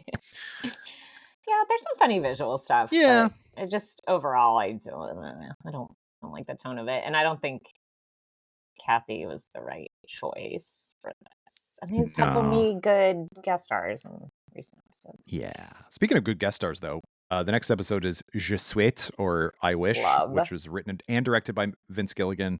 Woohoo. And this is about a genie named Jen, which is very funny, who is very literal. You have to Mhm. be exactly like specific in your word choice when you make a wish, otherwise it's going to go bad. And she knows this, but can't tell them that that's what the case is, and is like trying to help people. These two moronic brothers, Just played by idiots. Kevin Wiseman and Will Sasso, who are both so funny in this episode. Mhm. And they both just make the stupidest wishes, and like he turns himself invisible but doesn't build in that he can turn himself not invisible, and so he gets hit and killed by a car, and so then Scully's doing an autopsy on an invisible dude and like has to paint his entire body with fingerprint And she's whatever. so happy. It's Yeah, like she's so giddy about it because it's something that she can't explain, and then the body disappears. And yeah. she's so upset. There's some really funny stuff in this. Obviously, because it's Vince Gilligan, there are plenty of I Dream of Jeannie references because, as we said, he's a Nick at Night kid. Mm-hmm. And it ends in the way that all genie stories should end, which is that you make the wish for them to be free. Yep. Yeah, I think that was really, and person who played Jen is Paula Sorge, who I don't know, and I really only know her from this one episode. Yeah. But I thought she was really good and very like a Gen X, like very Daria genie. It was just like Mhm. who's done this forever. It's implied that she like granted wishes to like Mussolini and people like Right. that, and it's just like whatever. Like, Nixon. yeah, Nixon, right? Which is, yeah, it's a delight. This is one of my favorites, especially late stage. But this is of course Will Sasso's character is in a wheelchair, and she's trying to get him to understand that he can wish You to can not wish to not. to walk again, and instead he wishes for solid gold wheelchair. Yeah. Just so, It's a really good joke. He's just too stupid to realize it. It's really good. yeah. Oh man. And then like the horror, and that's like the monkey's paw wish, because he wishes for his brother who got hit by the car to be alive exactly the way he was when he died, which was in agony because he just had Right, gotten hit by a right. car. So he comes back and he's like screaming horribly. I really and it feels like kind of I love it when and it's more of a Darren Morgan thing, but I like when Vince Gilligan does this too, when they kind of satirize like Mulder's noble personage uh, Right. personage that like of course he would be the only person who would try to do something good with something like this, and so he wishes for world peace and then everybody in the world disappears Yeah. and it's just him. Like he can't do this either. Not that he's pure of heart, but we No. expect that he would want better for the world, and it's like it's this is not the solution to anybody's problems except for hers. And he like, I love that he like sits there on his typewriter and is just like, he has to type it all out and then show her like about this, and then Mm, she kind of shakes her head and he's like, okay, let me try again. Like, it's like it's writing a very, very funny. contract, all the fine print. Yeah. It's like kind of close all the loopholes. Yeah. Yeah, it's pretty And fun. that again feels very Vince Gilligan to be like, Hmm. we need an ironclad contract before I actually make a wish. Because if somebody said I wish for all the money in the world, that would literally just be, well, there's no other money. You just Right, have and all the then what's money. what's what's good about having all the money? Yeah. Yeah. Um so then we finish out the season with Requiem, which is the last regular episode that well, I was going to say the last time Mulder appears consistently, I suppose. He shows up a couple times in season 8 and once in His season 9 last David's last episode as a full as a cast regular. starring Yeah. cast member. Yeah. And it's, Back to Oregon. here we go. Back to our roots. I'm going to say this is a messy episode. There's a lot going on in this, and It it feels is. alien bounty hunter stuff. You got Marita Kovarubias, you got Alex Krychek, and he's in a penal colony. from the last time you saw him. There's Billy Miles is in it. Billy Like, Miles, Teresa it's Nemeth, all just the so many people people. from the pilot. It goes back Yeah. to the pilot, references many things from the pilot. Yeah, it's I think the things that I remember about it are not necessarily mythology Right. type stuff. I think like the show has kind of earned the ability to be nostalgic about itself. Sure.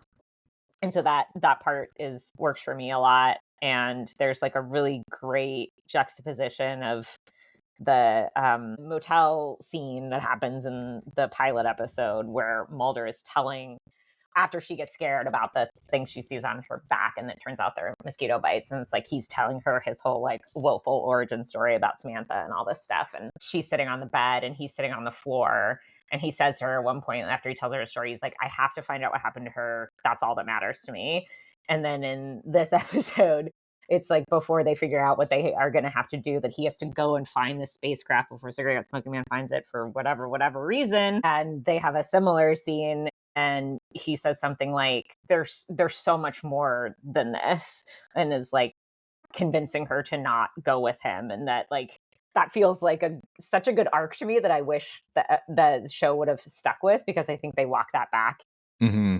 in the revival. But just going from like, I am a single-minded person who has been consumed by this one thing for my entire life, to becoming somebody who can like see that there's more to it, and that there's other people who need him, and that, you know, there's having all the answers doesn't get you at anything really. Mm-hmm. I really like that aspect of it. Yeah. I remember, especially on rewatch, being like, could the series have wrapped up with this episode? Yeah.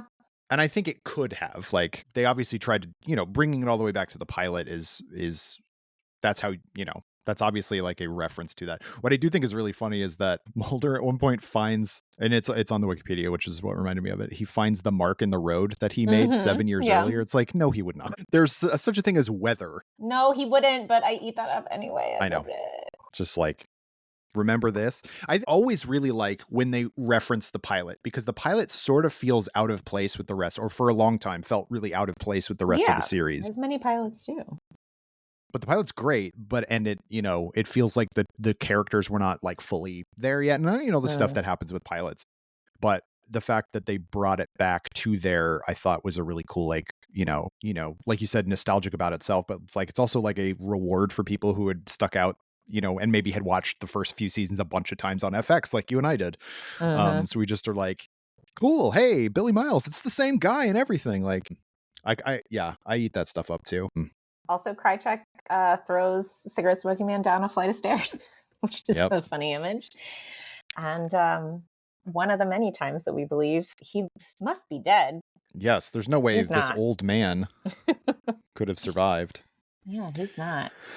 All right. There's more Bible stuff in here too. There's like there's that scene in the FBI conference room where it's like it's literally blocked like the Last Supper. Yeah. Okay. Well, I mean, the episode is called Requiem, so they're really going for it at this point. Really going for it. They're really steering into the biblical references and things like that. I don't think they fully ever put like yes, it's like, is Gibson praised Jesus, or is, whatever? Who's Jesus? Like, whatever. Is the baby Jesus. Is literally the baby Jesus. The baby. Yeah.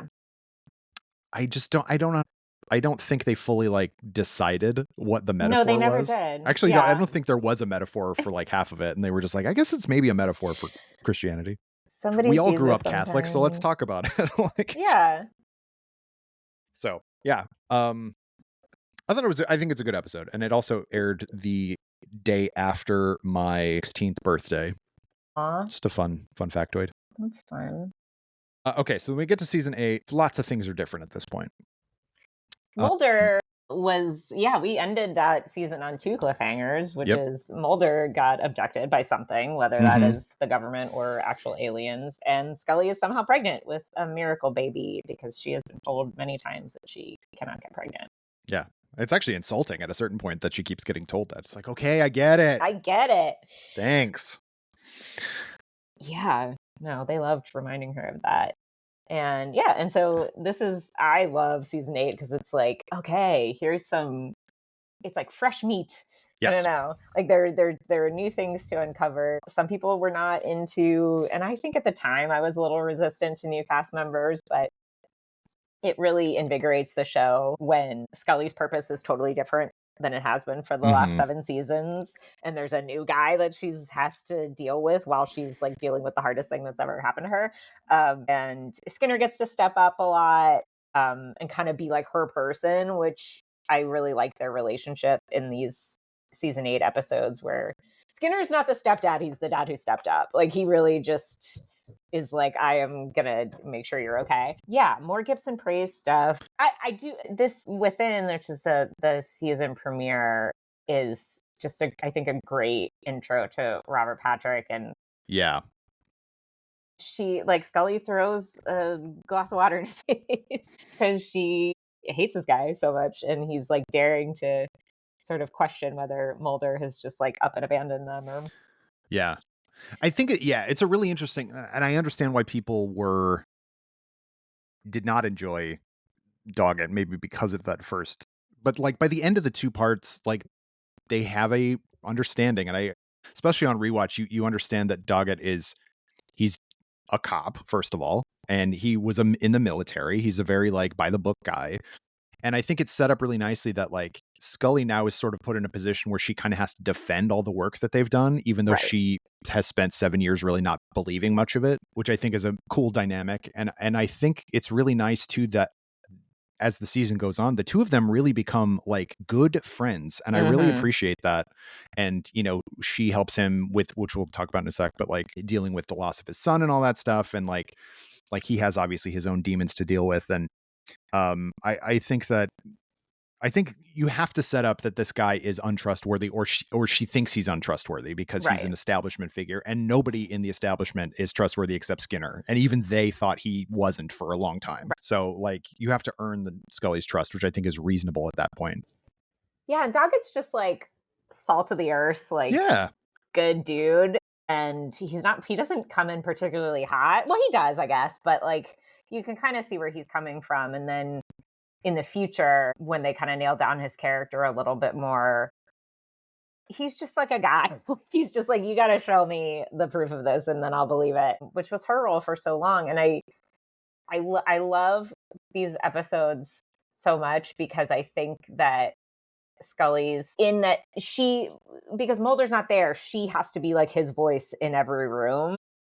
And I think that's kind of like beautiful that she takes up that mantle where she's like, if he were here, Mulder would say this. And whether or not she totally believes that 100%, she still believes that it needs to be said because it's kind of unfathomable to her that it's not being said. So I think like the absence of Mulder kind of creates like a really interesting new shade to their relationship, and her Jillian's performance in that, in the grieving of it, I think is really lovely and kind of like understated and cool, where she's like, I need to represent this person's ideas, Mm-hmm. and I fought against them for so long, but that was kind of by choice, right? Like it's like Yeah. I chose to stick around here and argue with this guy, and so now I have to be that voice in the room. Yeah. It really just adds, like you said, like it's fresh meat, but it's also like it adds something new for Scully to do. And, we'll see in season 9 that like you need some consistency. And I think this season really, honestly think that season 8 is better than, it's definitely better than 9, which no question. I think it's better than 7. And I I think think it's it's better than probably 7. better than 6 too, for the most part. Yeah. Maybe that one might be a little controversial, but 7 I just never really vibed with on a full season level, whereas 8, like especially on rewatch, I'm just like, oh yeah, I'm in on all this stuff. Just Yeah. feels like a more fun show. And if they'd have found their footing better in season 9, it could have continued a number of more years, I think. Absolutely. I would have watched the Doggett and Rhea show for sure. Yeah. We'll talk about Monica Reyes in a second and how they I love did her her. They character did so bad in the reboot. So another annoyed. thing that I refuse to accept. Yeah. Yeah. So Without is the next episode, which we kind of talked about. Patience is the first Monster of the Week episode that Doggett's in. Oh, the man bat.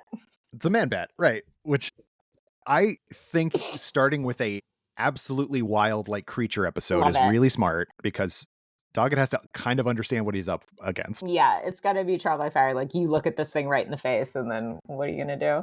Yeah. Um, and the fact that he doesn't immediately go like he can see it. So he's like, okay, that's a thing. It's Whether a I think thing, it's a yeah. creature from, whatever mythology, like that doesn't matter. But like I can literally see this thing. So yeah, I think that's really cool. I think a lot of this episode is a lot of fun. This was I think there's a lot of season 8 that before I did the rewatch, I just didn't remember for whatever Mhm. reason. Like it was, the year 2000. I was in high school, probably being a little more I was doing stuff on Sundays probably, like, whatever. So I don't really remember a ton of this stuff, but I don't know. Let's just keep glazing season 8, but The next one I love so much. Roadrunners. okay, so this was I think the last Vince Gilligan episode until I don't think he wrote any more for season 8. Could be wrong about that. Let me check real fast. Yeah, I Nope, think that's true. maybe he wrote one for season 9. Wait, did he write the Brady Bunch episode for season 9? Yes, he wrote the Brady Bunch Yeah, episode so this is and it for season 8. yep. But Roadrunners is awesome. Roadrunners is like a horror movie. Scully is like the Scream Queen. There's nothing scarier than being stuck somewhere that's like backwoods and remote and scary and not knowing what's going on, and then being told that God is actually a banana slug and that you have to host him on your back so that the people in the town can worship him. Yep. It's so funny. Like it's just like the fact that they're like, "Oh yeah, this thing, it's probably Jesus." Like again, it's just Yeah. sort of like, Jesus is a giant banana slug. yeah, and why wouldn't he be? And when he returns, he will be a giant banana slug. It's just really good and scary, and I really like it when Scully is genuinely terrified, because I think Yeah. Jillian is really good at those performances. When she's like, "What the hell is that thing?" Like Yeah. screaming and be like, "Don't touch me!" She's really great. Oh, that thing inside my spine is a hymn. She's like, "Is they like praise him?" She's like, "What?" Him. Yeah, and it's the episode where she's like, "I don't need a partner, like I can do Yeah. this by myself." And then like Doggett has to get her out of that situation, and so she realizes like, okay, maybe like I can't actually go this alone, and maybe I should give this guy a shot, Yeah. which needs to be done, because you do believe that she would just be like, screw this. Yeah. Well, you also need to prove to the audience that it can't just be a Scully solo show. Like Right, it right, doesn't right. quite work the same way. Um yeah. So yeah, I want to rewatch this one actually because like I remember It's really super thinking this one fun. was great, and also like I'm way more into horror now than I used to be. So Yeah, yeah, yeah. It's a good time. next one is Invocation. Who do I remember then? Yeah. Not by title. A little boy mysteriously reappears after having been kidnapped for 10 years. However, he has Well, not it's kind aged of like one changeling bit after stuff. his disappearance. While the case stirs up painful memories for Doggett, suspicion stirs Right, that the boy is not all that he seems. So it's now we're getting into Doggett's story, which is right, that he's looking for a lost child also, but this one is his child and not his sister. right. Who was murdered? Yeah, Well, he believes. he believes, yes. That's an interesting point too. It's like whereas Mulder's like, no, she's alive. And Doggett's just like, he's dead. I just need to know for sure. Like, Yeah. which is a very different kind of, you know, impetus, I suppose. Mhm. I remember them being in a stakeout or sitting in a car. That's kind of all I remember about this episode. Is that the one where they're talking about, like, men are from Mars, women are from Yeah, Venus? I think so. That's a really good scene. I enjoy their banter is very good. Yeah. Like, not 2 actors I would automatically put together, but I think No, they really work really super well together, and he's great with Annabeth Gish too. very much. Yeah. Next episode after that is Red Rum, Um, which of course is a reference to The Shining. A lawyer friend of Doggett's named Martin Wells tries to clear his name of a crime after his wife is murdered. Unfortunately for him, his perception of time regresses backwards day by day. This leads to confusion, but ultimately an answer to who killed Wells's yes, wife. this one is fun. This is I like it. a Terminator 2 reunion for Robert Patrick and Joe Morton. And Yeah. also it is a pre-union for Scandal, because Bellamy Young, who was the president's wife on Scandal, plays Joe Morton's lawyer, and he was Olivia Pope's villainous dad on Scandal. So that's kind of Oh. a fun thing that they worked together before. Yeah, and it's basically him trying to work out what happened going backwards Mhm. and whether he did the thing that he is accused of. Joe Morton is just really great. He's just I like a love really Joe Morton. good, like theatrical, big actor in a way Yeah. that is not a cheeseball. This is a really fun part for him. He's so young. Did you ever watch Eureka? I remember it, but I never watched it. I don't think it would hold up. There's like a No. lot of shows, I think it's too Obama era. Do you know what I mean? Where it's Mm-hmm. just like, Yeah. it's too hopeful and kind of like, Did you ever watch The Good Wife? That's how it feels. yeah. Rewatching Parks and Rec felt that way too. I was just like, yeah. oh, I can't, this is not fun. But Eureka is very much just like, science is great, isn't it? But also some bad stuff can happen. But Joe Morton was on that, and he played like the smartest person in a town of geniuses. Nice. And I think it really worked very, very well for that. But definitely not a show I would rewatch, because even at the time I'm like, this is a bit cutesy, I think. Yeah. But there's a lot of time travel-y stuff in there, which again, I think is fun. But I think Joe Morton is the perfect person to be that character, like, because he can carry an episode, like, as he's trying to figure this all out. And yeah, great stuff. Via Negativa is the next episode. Zero memory of it. Scully this is so funny because I don't remember this one either. Scully takes time off to deal with the early stages of her pregnancy, and Doggett and Walter Skinner attempt to avert the mysterious murder spree of a religious cult leader who kills his victims in their sleep. Eventually, the cult leader's essence of evil possesses Doggett, who is urged to murder Scully while he sleeps. Right. I really don't remember any of this. I remember the scene where Doggett meets the gunman, because it's just really funny to be like, here are these weird guys that I hang out with. And he's like, yeah, okay. I really do not remember this one. Keith Sarabike is in it. Grant Heslov's in it. Oscar nominated and maybe even winning. I think he did. Because he produced Argo. Right. I remember him. Okay, like looking at his face, I remember him in this, but yeah, really not very much. I used to see, so he's like producing partners with George Clooney, and apparently he used to live near where I used to work in Studio City, because I would see cool. George Clooney and Grant Heslov walking down the street all Just the time. out. Yeah. And there were never any paparazzi around, because it was Studio City, which is not anywhere close to where it's like over the hill from Hollywood, and it's not Hollywood. It's where most of the studios are, hence the name. But yeah, I just think it's so funny. It's like George Clooney don't care. He's just like walking around in his like t-shirt and jeans, and it's just like nobody gives him the time of day. I lived down the street from Kaufman Studios for almost 6 years now. You never see anybody. Like, they're all just in there. Yeah, right. There's no, like, they drive in, they drive out. You see, some carts and stuff and crafty, but like, there's never anybody just like walking around. Right. They keep that shit under wraps. Oh God, Shore Kill. Okay, Shore Kill. Oh yeah, I sort of remember this one. I think when our friend Kim and I both watched this together in our rewatch, we both fell asleep. Yeah. Even though it has James Franco in it. Yes. I guess. God, I forgot it has James Franco in it. Yeah, he's just like a cop. Yeah, which is weird. Because what, 2001? How old like would he have been? Shooting through, like, I don't know. Yeah, whatever. Well, it's a guy who can see through walls. Yeah. Yeah, fatal shooting of a realtor while alone in a cinderblock jail cell has Doggett struggling to find out who committed the murder and how the crime was committed. Scully and Doggett, however, soon learned there was more to this case than meets the eye. Stop saying it like that. But it had Michael Bowen in it, who is one of I think he's a step brother or something like that to the Carradine clan. Oh, okay.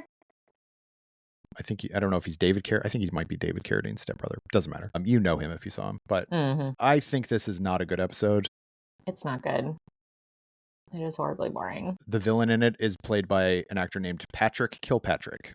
And that's literally his name. Yeah, this is not. I think it's very funny that we're like, I love this season. I don't remember anything about it. But I like the mythology episodes. And so some of the Monster of the Week stuff is just, I don't know, they're kind of running out of ideas. That one is not. Yeah. So Salvage is the next one. Doggett and Scully encounter a dead man who is still living. What? Only somewhat changed. What they discover is a man made of metal, enacting vengeance on those he believes created him. loosely based on Tetsuo the Iron Man, which is an insane movie directed by Shinya Tsukamoto. Yeah. Okay, cool. Well, Yeah, sure. Yeah, it had some more like Terminator references. They were really all about that with Robert Patrick. oh, Wade Williams from Prison Break is the metal man in this. Oh, I love Prison Break. Yeah, low-key, that was like a really enjoyable show. That and They're 24, man, I like watched the bringing it crap out of back both of those shows. again. Yeah. Never watched 24. But, Those I wouldn't rewatch because they're very Bush era. It was right, exactly. Especially 24. I do not think 24 Oof. would hold up. All right. Yeah. Okay, Yeah. Metal Man. Moving on. Moving on. We're Next gonna one get is, to good stuff. we're gonna, I swear, everyone. No, not this one. Yeah, Bad Law, in which Deep Roy plays a Oof. ghost guy who can make himself look like other things. He's a paraplegic No, he beggar. he like goes into people, like into them. Yeah, that's right.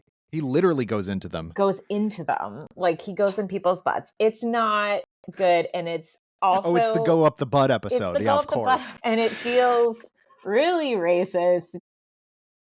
Yeah, come on, John. John I don't Chabon wrote like this, this. and he ought not have done that. I feel like there are some good Scully moments in this episode. There's a scene where she sort of like has kind of a breakdown about like what Mulder would have seen and what Mulder would have done. Oh, it's when she almost shoots she shoots at somebody who appears to be like a young child and is actually like this guy, and she's just like, I don't know how to come at things in the way that he does. I am afraid that I'm not capable of opening my mind like that. Like, and she just kind of has like a little bit of an emotional breakdown about it. And that's a good moment in a really advised episode. Yeah. To put it mildly. I think I don't know if this was the very first time I ever saw Deep Roy in any, I've probably not seen him in anything, but like so much of His it's face, like, yeah. Isn't he scary? Because he just sits there and stares at you. And it's like, come on, man. Yeah, I don't like that at all. All right. Next episode is The Gift. Where's the episode? Oh, this is the first episode that Duchovny is in since he comes back. Yeah. When he comes back. That's right. It's but more Gillian brain Anderson disease. does not appear. Yeah. There's like, it's kind of a prequel to Requiem. Right. Where we're sort of figuring out, like Doggett is sort of trying to find out what Mulder was up to before that happened. Yeah. Yeah. Soul Eaters. It's Soul Eater stuff. Yeah. Okay. All right. I don't remember that one that well. I'm glad he came back for this episode. episode. Defense season 8, and we're like, this one, not so good. What is this? Medusa, I remember thinking is at least very graphic and creepy. This one's cool. A string of bizarre deaths in the tunnels of the Boston subway system sees Doggett join a team of professionals underground to investigate. Meanwhile, Scully has to defy the train authorities above ground who are determined to get the trains up and running within hours. This is sort of like, I mean, it's like flesh-eating bacteria by these things that they're calling the Medusas.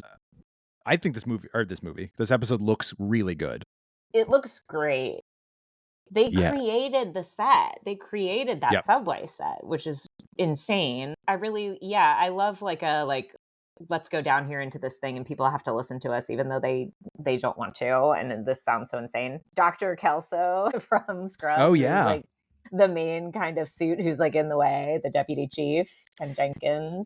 It feels like a good, like what a good late 90s action movie was, like a good one, not like a fantastic great one, but like something that you would watch on cable and be like, this is good. The amount, absolutely. It felt like every third action movie back then took place in a subway or something like that. Like it's very kind of disaster movie-y. There's so many things where it's like there's gonna be an outbreak and we have to whatever, like I remember being really exciting also, kind of like, but also there's, by cool this prosthetics and things really with cool, like the flesh-eating stuff, and apparently this is a good one. In addition to like normal prosthetic makeup, the effects artists used a combination of figs and fruit roll-ups. Wow, that's figs an interesting. Can be pretty gross. It is gross, like flesh-eating bacteria stuff. And again, I always am like shocked that they couldn't get away with stuff like that on TV at this time, and it was just regular old TV. Yeah, I thought it was a good episode. Permanum is the next one. Scully and Doggett investigate several women who had no way of naturally conceiving, but who claim to have been abducted and impregnated with alien babies. Soon, Right. Scully begins to worry about the future of her pregnancy. Yeah. First appearance of Noel Roar, Here we go. Everyone's favorite character. played by everyone's favorite actor, Adam Yeah. Baldwin. Yeah. He's not even part of the Baldwins, and he's the worst Baldwin. He's the worst Baldwin somehow. Though, actually, unfortunately, I always think he's good in things. I know. Do. Like He is good in he things. is good, and he's good in this. It's just the worst name that anyone has ever written for anything, for people to have to say all the time.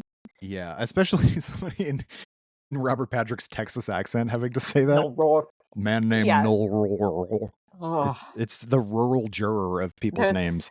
Oh, absolutely. Uh, But this is this was when you flash back to Scully trying IVF. Right. And asking Mulder to be the father. And then at the end of the episode, she's like, it didn't work. Yep. So you think you kind of have the answer to the miracle pregnancy, but no. I do think it's funny that he's like, I'll think about it. Mm-hmm. Like, do you have to think about it? Right. This will get in the way of my porn watching. Having to do this and a couple get in the way of my normal watching of porn when I don't do anything. Yeah, I don't know. It's baby stuff starts to get it starts to wear on me a little bit. Absolutely. It's also just like not a fun topic. Do you know what I mean? I mean, not that everything needs to be fun, but like, it's just sad. It's sad. Yeah. It does have Anne of Green Gables in this episode, though. That is true. Who doesn't like Megan Follows? Megan Follows. I do love her. Noel Roar is the beginning of the end when it comes to stuff. Not a fan. However, Annabeth Gish arrives. Yes. And this is not happening, and we love her. And this episode is really good. Annabeth Gish, who comes in and she's like weird and kind of new agey and psychic and stuff, and she believes more than Mulder half the time, but in different ways. I think that really is an interesting kind of riff on that, because obviously which we know to be true, they were setting up the skeptic and the believer, but like neither of them are the same way as Mulder and Scully or skeptic believer, and I think that's really fun. They find Mulder's dead body, but is it? Scully, Doggett, Walter Skinner discover several returned alien abductees. Doggett calls on another agent, Monica Reyes, to assist the case. Scully's fears about finding Mulder come to a head with the sudden discovery of one of the abductees seized at the same time. This was a shocker of an episode. Halfway through the season, or a little more. But yeah, this is why I like this season. Like it's really, you don't expect for his appearance to be that he's dead. They bring Jeremiah Smith back. He hasn't been around for several seasons. That's kind of a random pull. I like that. I think the characterization of Reyes is really, I don't remember exactly what it's like in this first episode, but I like that people don't underestimate her, despite that, she's not doing like a Phoebe Buffay character kind of thing. Like, she believes in stuff, but she is very grounded, and she's believable as somebody who could kind of take this stuff on and take it seriously. And it also has, so in the Requiem, there were Eddie K. Thomas and Judd Trichter played these two kids, Gary and Richie, and they are back in this episode. As is Teresa Hosey. I like it because it's like, hey, none of that stuff was for nothing. Now it's all tying in, and I think that, it was, again, just an exciting thing to see that doesn't have anything at all to do with the cigarette smoking man. It was just like, cool. I don't care. I'm a huge fan of the character Jeremiah Smith. I watched those episodes a lot with him. Yeah. As yet another shape-shifting alien. And as far as, I love it when they say an episode title in an episode, and this is one of the best instances of that. This is not happening. Yeah, and it's such a sad ending. Like, her screaming that at the end is so like, it's the last time Jillian had won an Emmy was for Scully's cancer arc, and it's, unfortunately, when you give somebody grief, you get to do some like capital A acting. That's true. And she's pregnant, so that, like, there's so she just has a lot going on. The next episode is the continuation called Dead Alive. Mulder's Jesus in this one. Yeah, To this be one, he clear. fully is Jesus. This one, he is fully Jesus because he comes back from the dead. And then we get Krychek again. We haven't talked about Kirsch at all. Mm. Kirsch is the new assistant director who is now in charge of the X-Files. Skinner has been taken off. He's actually not supposed to be helping them, but he does quite a bit. Right. He has, he's been reprimanded and all this stuff. And no shade to James Pickens Jr., but I think Alvin Kirsch is my least favorite character in all of the X-Files. It's pretty bad.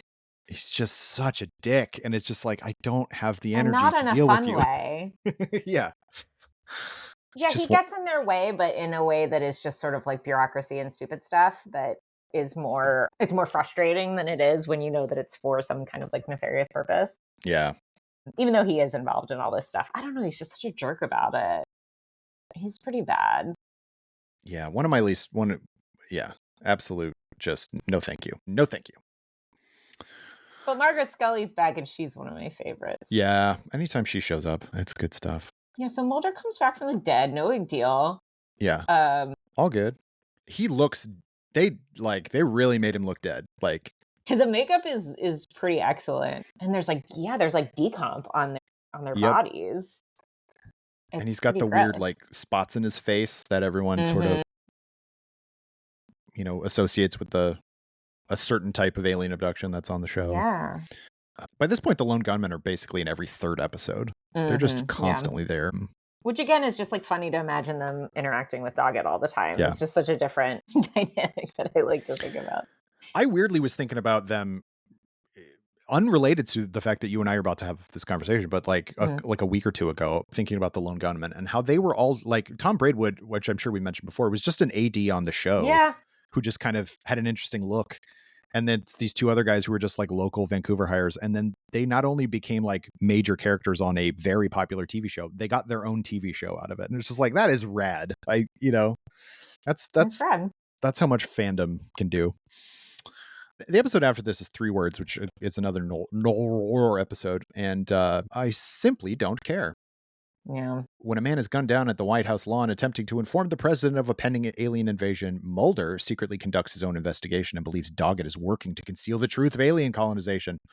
This is it. I do think it is kind of exhausting, the not trusting. The dynamic between Doggett and Mulder is kind of irritating. I really am not a fan. Yeah. Especially by this point, because it's just like, because we, the audience, trust him fully by this point. And the fact that Mulder is back and it's just like, it's just a pissing contest. And it's just like, I don't want to trust him. Yeah.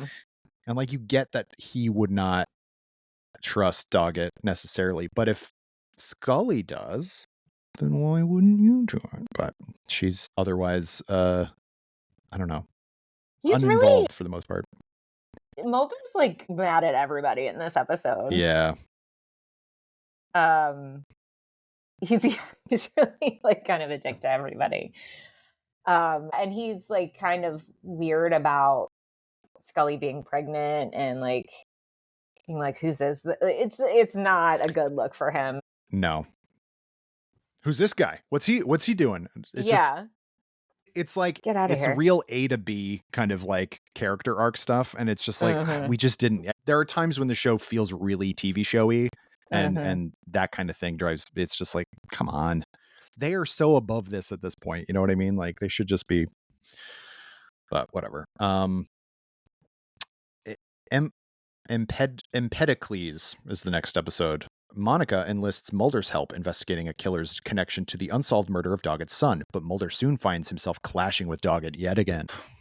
I really have nothing to say about this. I think know. It's a good, it starts to kind of, it starts to solidify, or at least like lay the groundwork for the Doggett-Reyes partnership. Yeah.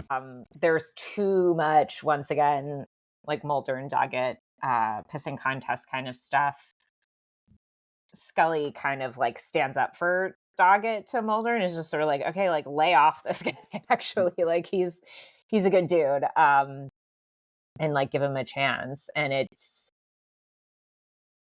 fun to see Mulder and Reyes together because they don't get to spend a lot of time together. And like you said, they're believers, but in 2 totally different ways. And I would love to just like sit in a room and watch them talk for 2 hours Mhm. and just see what they come up with. Um, yeah, I don't know. It's a whatever episode, but there's more Monica, and I love Monica. There's So. more, yeah, exactly. There's more Monica. And also, like, I do kind of like, hell, now let's see what, Mulder and Monica are like together. Like, I kind Right. of, I like it when they do stuff like that. It's just nice to have some new Yeah. some Vianin. See, this is where I'm talking about. Like, what are these words? Like, how am I supposed to remember what these episodes are about? No one does. No one does. No one does, June, and people who wrote it probably don't remember it. Mulder disobeys orders to stay away from the X-Files and finds himself stranded on a quarantined oil platform with Doggett. They soon discover that the crew has been infected with the black oil. Oh, this is a good one. Despite their dislike of each other, Mulder and Doggett team up and escape before the infected crew members are able to capture and kill them. Yeah, this one is a good one. Written by Stephen Maeda, who worked on Lost, and it feels like it has a Lost. He was like a supervising producer. Yeah. And a writer on Lost, and this feels kind of Losty to me. Man, what I mean, you look at some of these like TV writer credits and you're just like, God, these people had such a good career. Like he's also now the showrunner of One Piece, which is not an Oh, really? Not an No, yeah, popular show. Yeah, I enjoy this one. This kind of is the culmination of the Doggett and Mulder don't like each other. Like now they must work together, ergo right. Mulder needs to stop it's like being an we asshole. sent them to an oil rig. Right. We sent them to an oil rig so they could like figure out how to get along. Like this is our get along shirt. The episode's title is a Spanish word meaning they come or they are coming, and has been interpreted as foreshadowing the show's super soldier narrative. I wish that it were not the case. However, it is. Yeah, this one's good. I like it. MC Gainey is always the burliest guy. The burliest guy.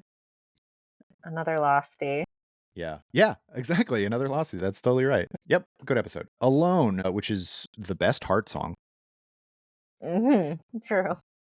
Written and directed by Frank Spotnitz, Doggett is paired with an enthusiastic young agent named Lila Harrison, who knows everything about the X-Files. Yes, this is the Superfan episode. While Scully is on maternity leave, Harrison's apotheosis of Mulder and Scully leads to Doggett learning a thing or two.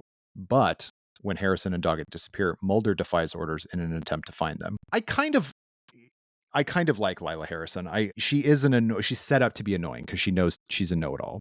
But like, then actually see, it's kind of typical, but like seeing how kind of rough going this all is actually is sort of, not her fave. She's like, I don't think I'm cut out for this.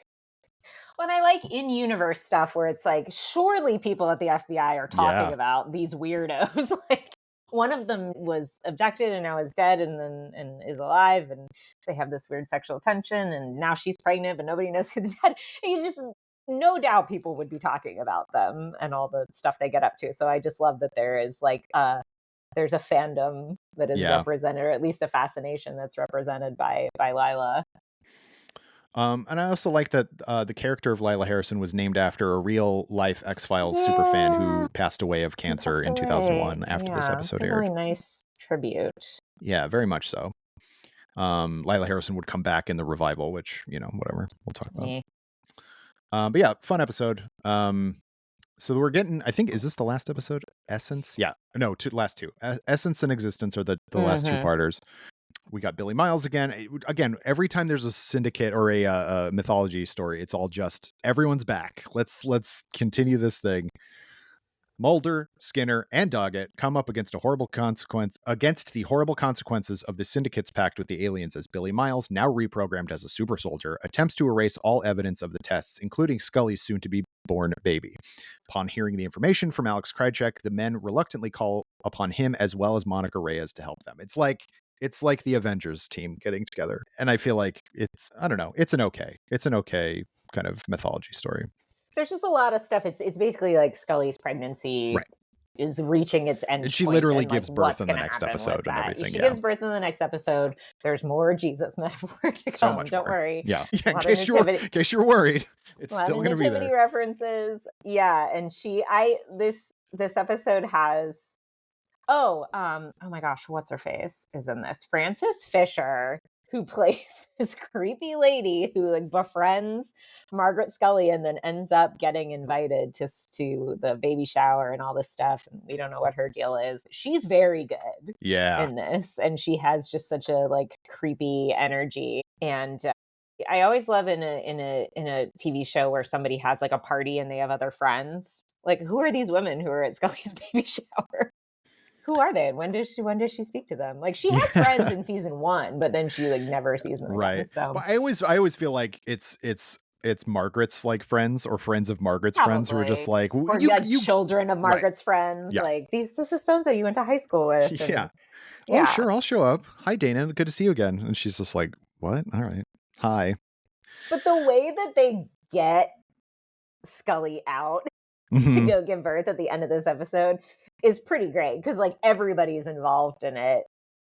Like, Krychek is helping them out. Yeah. You know, like it's like she's like, this is my baby's daddy. This is my best friend. This is my like energy consultant, Monica Reyes. Right. This is this like rat that we let in who thinks he's in. It's just they all get together to basically save Scully's child. Yeah. It's a cool sequence.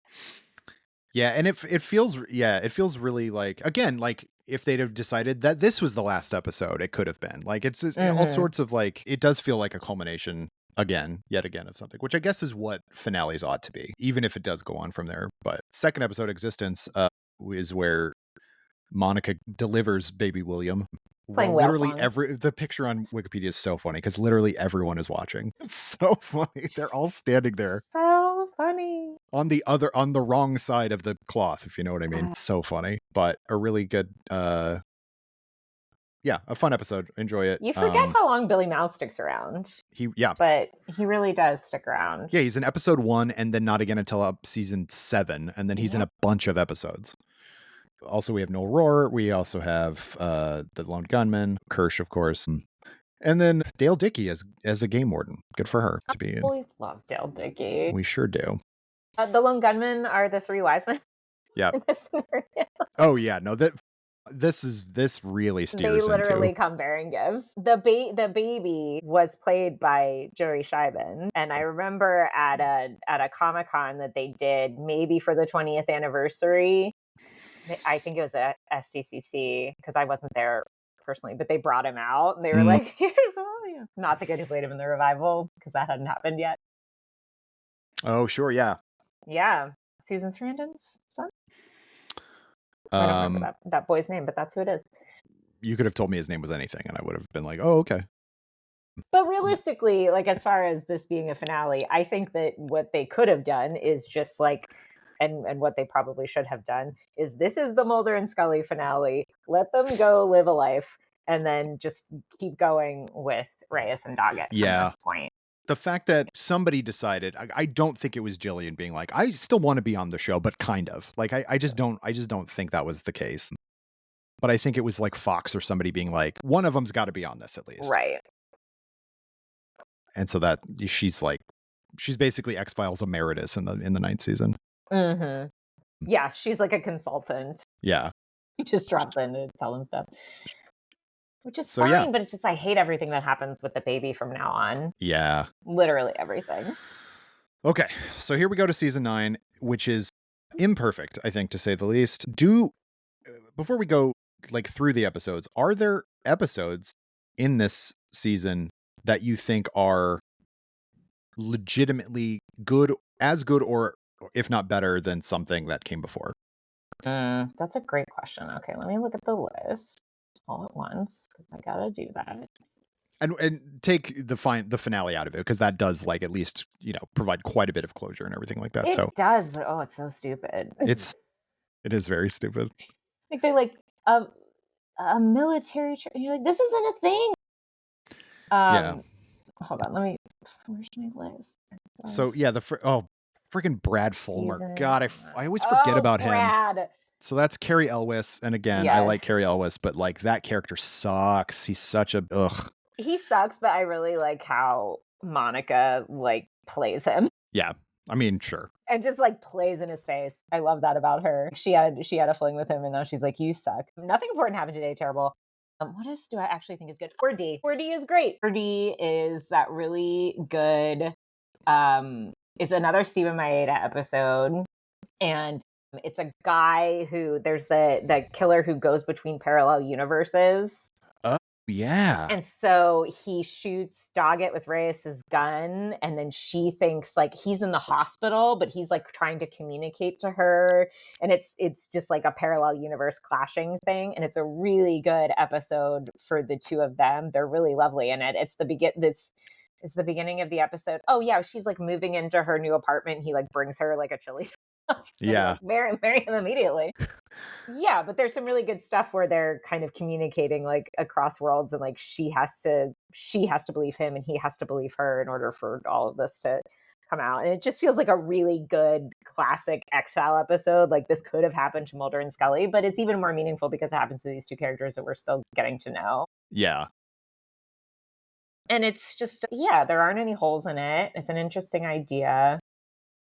Yeah, Steve Maeda did some really good stuff in these later seasons. Absolutely. That's a good, because then the episode Lord of the Flies is literally about a kid who's can control flies. It does flies, yeah. Pretty stupid. Like, what about a kid who controls flies? I don't know. I need to be the lord of them. Do you understand the reference? John Doe is good. That's the Vince Gilligan episode. That's where like Doggett wakes up in a town and he doesn't remember what happened to him or how he got there. And I believe it's the first episode of television Michelle MacLaren ever directed. Oh, cool. So it's also like a precursor to Breaking Bad. Like visually, when you watch it, it feels very Breaking Bad. And that's a great Doggett episode. I don't even remember how that happened, but memory vampire, apparently. Memory vampires. That's right. Yeah, that was pretty good. That's a good one.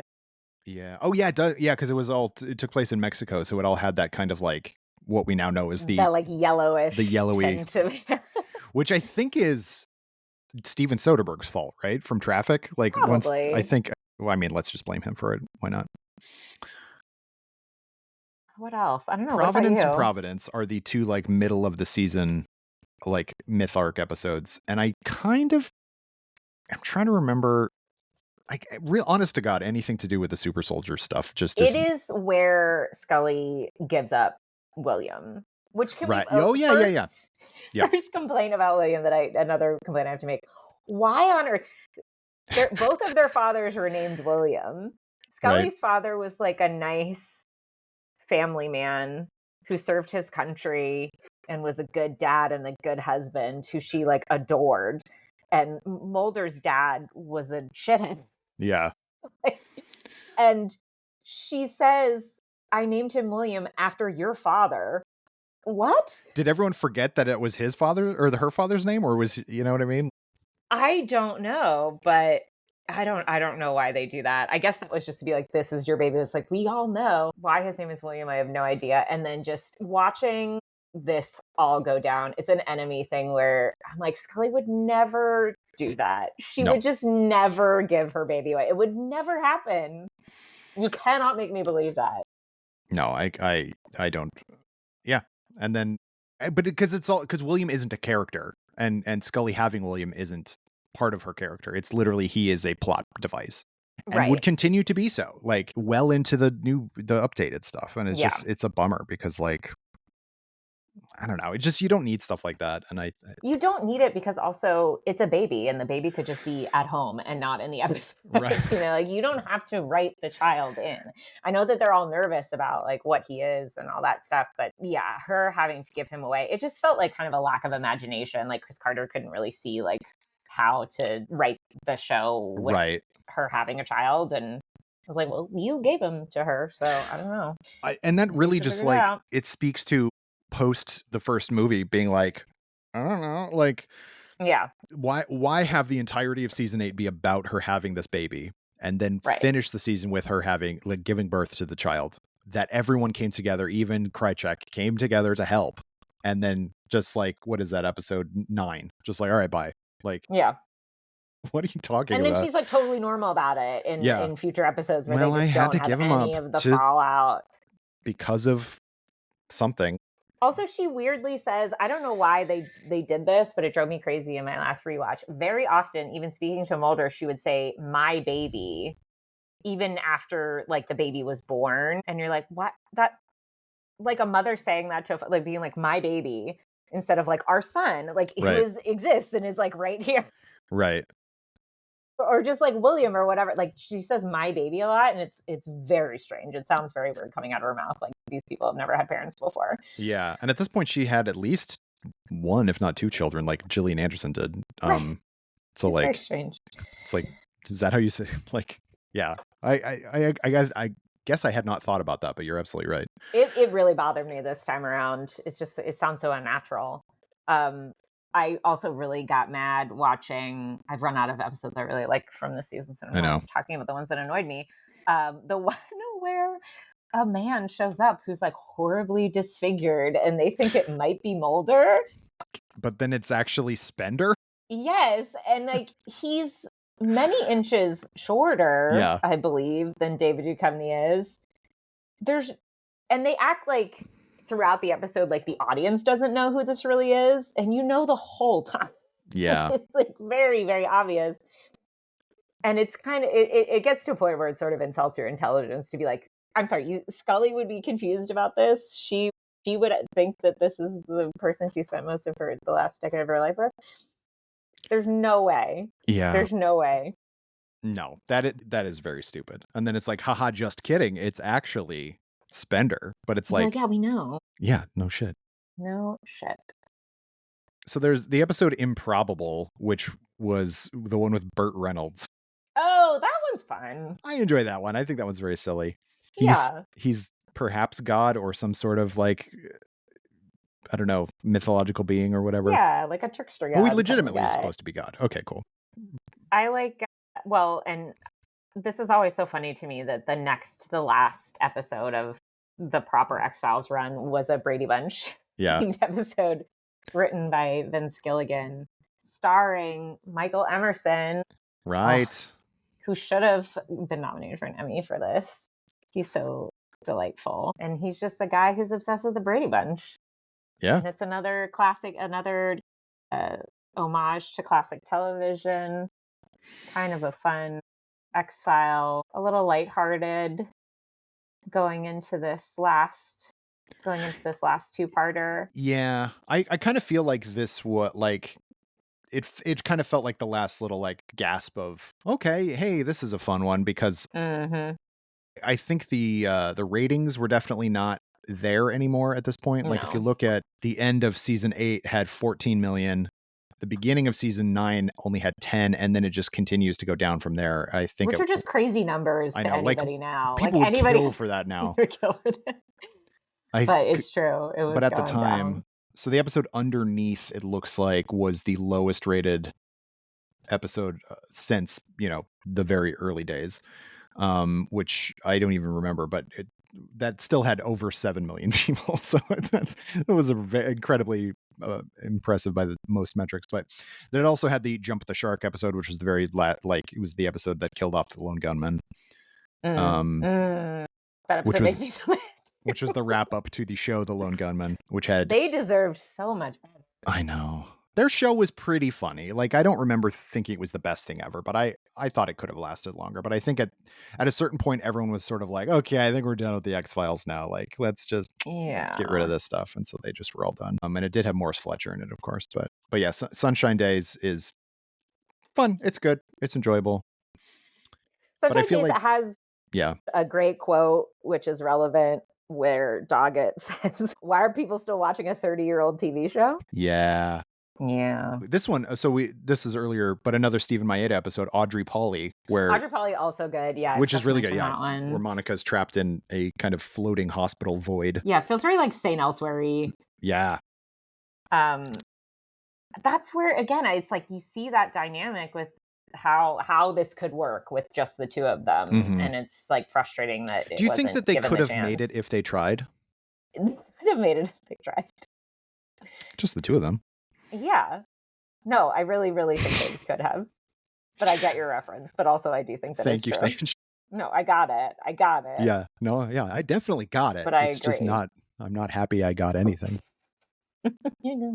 Very silly. But yeah, so then, okay, let's just rip the Band-Aid off. So the end, or the truth, excuse me. I always The want to call it the end. truth. The truth, which I've heard is out there, but they have to not only wrap It's up old. the Noel Roar super soldier garbage. Literally everyone is back who has ever been on the show, it feels like. Gibson praise. Marita. It's like they do it's like the Seinfeld finale Yeah, where it they is. bring It's back all these like minor characters to say like these people suck. like Mr. X came back. Like it's just very silly.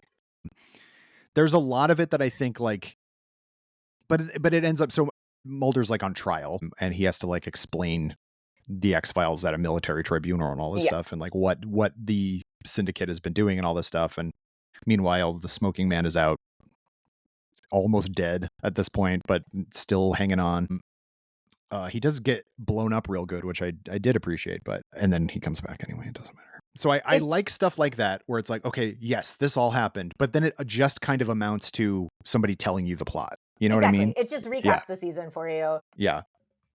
The whole idea that there's this like trial happening that just doesn't make any sense why that would be a thing or why that would be even legal. It's funny to me that Glenn Guglia from Wedding Singer is the prosecutor. He's always going to be Glenn Guglia to me. Yeah, of course. The opening is cool because you haven't seen Mulder for a while. And when he Right. kind of returns in that opening scene, that is very cool. And you're like, oh, okay, cool stuff is happening. And I like the stuff in the prison too, where he's like pretending not to know who he is or where he is. That's a lot of fun. But yeah, once you get to the trial, it's just tedious. It's Tedious. it's tedious and like Kirsch just has to be like and Mulder like seeing visions of Krychek though is that felt like yeah. Krychek's dead. That felt like Yeah. a real nod to the slash fic fans. I think so. And it also Yeah. just kind of speaks to like David Duchovny and Nicholas Lee became like big, like real good friends on the show. So it's Yeah. just like, hey, come back for this. You have to have Krychek in the Yeah. finale. I mean, if you have Marita Kovarubius and Mr. X, you have to have Alex Krychek because they're all kind of intrinsically tied in my brain. Yeah. William Devane is like the big not on the show, but for this episode guest star, which I think is kind of fun. The lone gunman literally just died and they're also in it. And it's just like, it's dumb. It's dumb. But I do like that the reason he has been arrested is because they think he killed Noel Roar. And I wished that had been the case. And then they explode cigarette smoking man in the Anasazi cliffs. So I think the one thing that really I think everyone kind of likes about this episode is the fact that it ends with Mulder and Scully in a hotel room just hanging out. And it's just Right. like, that's what you want is from the these part characters. that- That's all they ever do. And I do really like the idea that they're like on the run for a Yeah. while because it's a fun thing to imagine. We didn't know the show was coming back. We didn't know if there was going to be another movie. It's just it's a fun place to leave the characters because you can envision that happening. Yeah. And it feels right. And it feels like it's something that could go on for a while. And so it's almost kind of a bummer when they bring them back and tell us what actually happened. Yeah, but it's like hotel rooms are so intrinsic to the show, and the two of them against the world has been this whole theme. And so it takes way too long to get there in a way that it really doesn't give us like any new information at all. Yeah. And and again, like they have a child in the world that they gave up, and that that doesn't feel like it's really given enough weight. It feels kind of emotionally wonky, but it's a great final image. I don't know if I would have done anything different as far as that last scene. No. So at least good for nailing that. I wish it had been more like as a full, because this was 2 full episodes and they aired them back to back. It was like an event. This is the finale of the X-Files. And, you know, it was watched by quite a lot of people, but I do sort of wish that it hung together a little bit better, or like it made a little more resonant sense. It just felt like we have to tick these boxes in order to have an ending to our show. Mm-hmm. That could have continued, but again, it was proven that people didn't really care about the show when Mulder wasn't really involved, or Scully for that matter, because she's kind of not really in much of the episodes. But yeah, so, and as far as most of us knew, this was going to be the end forever on the X-Files. And when we reconvene sometime next year, we will talk about the next film, the second of the 2 films, and then also the updated seasons 10 and 11, of which they're very short, and yet there's a lot to talk about with all of them because it is a lot of that really don't work. Yeah, I'm really questioning whether I'm gonna some of those episodes I only watched once. The struggles. Maybe I watched them twice because I feel like I was working and I had to cover them at the time, but I think especially the season 10 I watched I think a few times because there was only 5 or 6 episodes and or whatever it was, 8 episodes, who knows. But I remember watching all of those a few times being like, okay, I'm going to try to make this good in my head. And I just like a lot of it, I could not. But yeah, that'll be for next time. can't wait. Can't wait. Yeah. I really can't. No, I know. Those are fun. They're fun stuff to talk about. Sage, thank you, of course, so much for being on the show yet again to talk way too long about a show we love. Just yap about this at length. Yeah. As I've said, is my favorite thing to talk about. And I think I am unconvinced that either you or I like season 8 now. I know. I feel like I really thought I did. I think as a whole, I just think it's full of good ideas. But yeah, individually, and I think the performance is really stinkers. Aided a lot, but the writing is definitely weaker in a lot of those episodes. But but yeah, how can people find you and your work on the internet? Should they choose to find you? You can find us at Head Over Heels on pretty much everything. And I don't use X very much anymore, but on Instagram and X, should you choose to read the archives, I'm Sage Youngest with an EST at the end. So yeah, please come find me. Absolutely. You can find me on Letterboxd at Kyle_Anderson. Again, thank you all for listening. Thank you all for listening. Join me again next time on Laser Focus when my guest will be a different person. Bye-bye. Laser Focus is a production of Nerdist Industries and Legendary Digital Networks. It was produced, edited, and hosted by me, Kyle Anderson. For more, visit Nerdist.com.